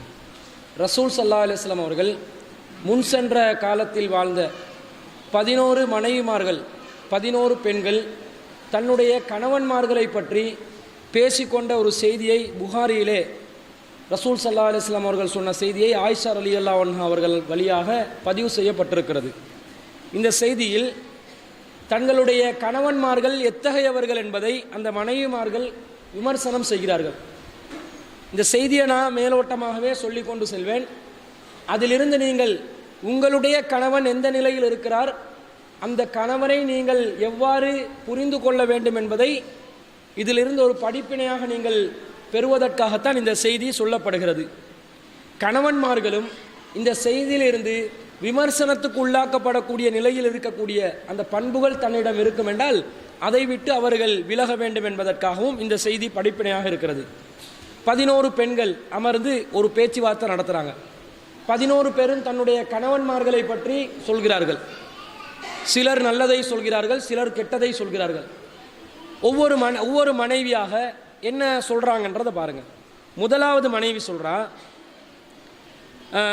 என்னுடைய கணவர் எத்தகையவர் சொன்னால் அதற்கு ஒரு உவமை சொல்கிறதா இருந்தால், உயரமான மலை சிகரத்தில் வைக்கப்பட்டுள்ள மிகவும் இளைத்து போன ஒரு ஒட்டகத்தின் இறைச்சிக்கு ஒப்பானவர் அப்படின்னு சொல்கிறாங்க. என் கணவன் உயரமான ஒரு மலையில் இறைத்து போன ஒரு ஒட்டகத்தினுடைய இறைச்சி மாதிரி அப்படின்றாங்க. எதுக்காக சொல்கிறாங்கண்டா, நான் ரொம்ப சிரமப்பட்டு அந்த மலைக்கு மேலே ஏறி அந்த ஒட்டகத்தினுடைய இறைச்சியை நான் பயன்படுத்துறதுக்காக நான் மலைக்கு மேலே சிரமப்பட்டு ஏறுறதுல ஒரு அர்த்தம் இருக்குதா? ஏன் இல்லை, நான் மலைக்கு மேலே ஏறி போகலாம், சிரமம் படணும் அந்த இறைச்சி அடைகிறதா இருந்தா. ஆனால் அது ஒட்டகம் எப்படிப்பட்ட ஒட்டகம், மிகவும் இளைத்து போன ஒரு ஒட்டகம், மெலிஞ்சி, அது ஒல்லியான ஒரு ஒட்டகம். அந்த இறைச்சி அவ்வளோ பெருசாக கிடைக்குமா? கிடைக்காது என்று சொல்கிறாங்க. ரத்தின சுருக்கமாக சொல்கிறதா இருந்தால், என் கணவன் சுத்த வேஸ்டான ஆள், அவருக்காக நான் சிரமப்படுறதுல எந்த அர்த்தமும் இல்லை அப்படின்னு சொல்கிறாங்க. ரெண்டாவது மனைவி சொல்கிறா, நான் என் கணவர் பற்றிய செய்திகளை அம்பலப்படுத்த போவதில்லை. அப்படி அம்பலப்படுத்த முயன்றாலும் அவரை பற்றிய செய்திகளை ஒன்று கூட விடாமல் சொல்ல முடியுமா என்ற அச்சமும் எனக்கு இருக்குது. அந்த அளவுக்கு அந்த மனுஷண்ட வண்டவாளங்கள் என்கிட்ட இருக்குது. அவ்வாறு கூறுவதனாலும் அவரின் வெளிப்படையான மற்றும் அந்தரங்கமான குற்றங்குறைகளைத்தான் கூற வேண்டி வரும். அதனால் நான் என் கணவனை பற்றி ஒன்றுமே சொல்ல போகிறதில்லை, நல்லதென்று சொல்கிறதுக்கு ஒன்றும் இல்லைன்றாங்க. ரெண்டாவது. மூணாவதா ஒரு பெண் சொல்கிறாங்க, என் கணவர் மிகவும் உயரமான மனிதர், அவரை பற்றி நான் ஏதேனும் பேசி அது அவரின் காதுக்கு எட்டினால் கண்டிப்பாக என்னை விவாகரத்து செய்து விடுவார். அவ்வளோ முரட்டுத்தனமான ஆள், உயரமான ஆள், ஒல்லியான ஆள், ஆனால் முரட்டுத்தனமானவன். மாப்பிள்ளையை பற்றி ஒரு விமர்சனம் வந்தாலும் காதுக்கு வந்தாலும் டிவோர்ஸ் பண்ணிடுவான்.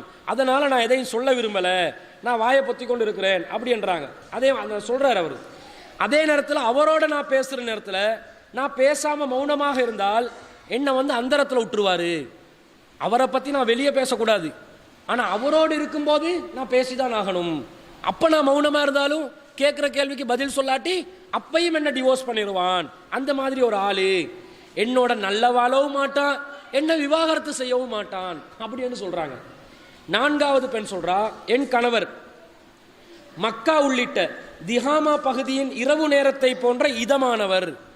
அதாவது குளிரா இருப்பாராம், சூடு இல்லை, மேல குளிரா இருப்பாரு. அவரிடம் கடும் வெப்பமும் இல்லை, கடும் குளிரும் இல்லை.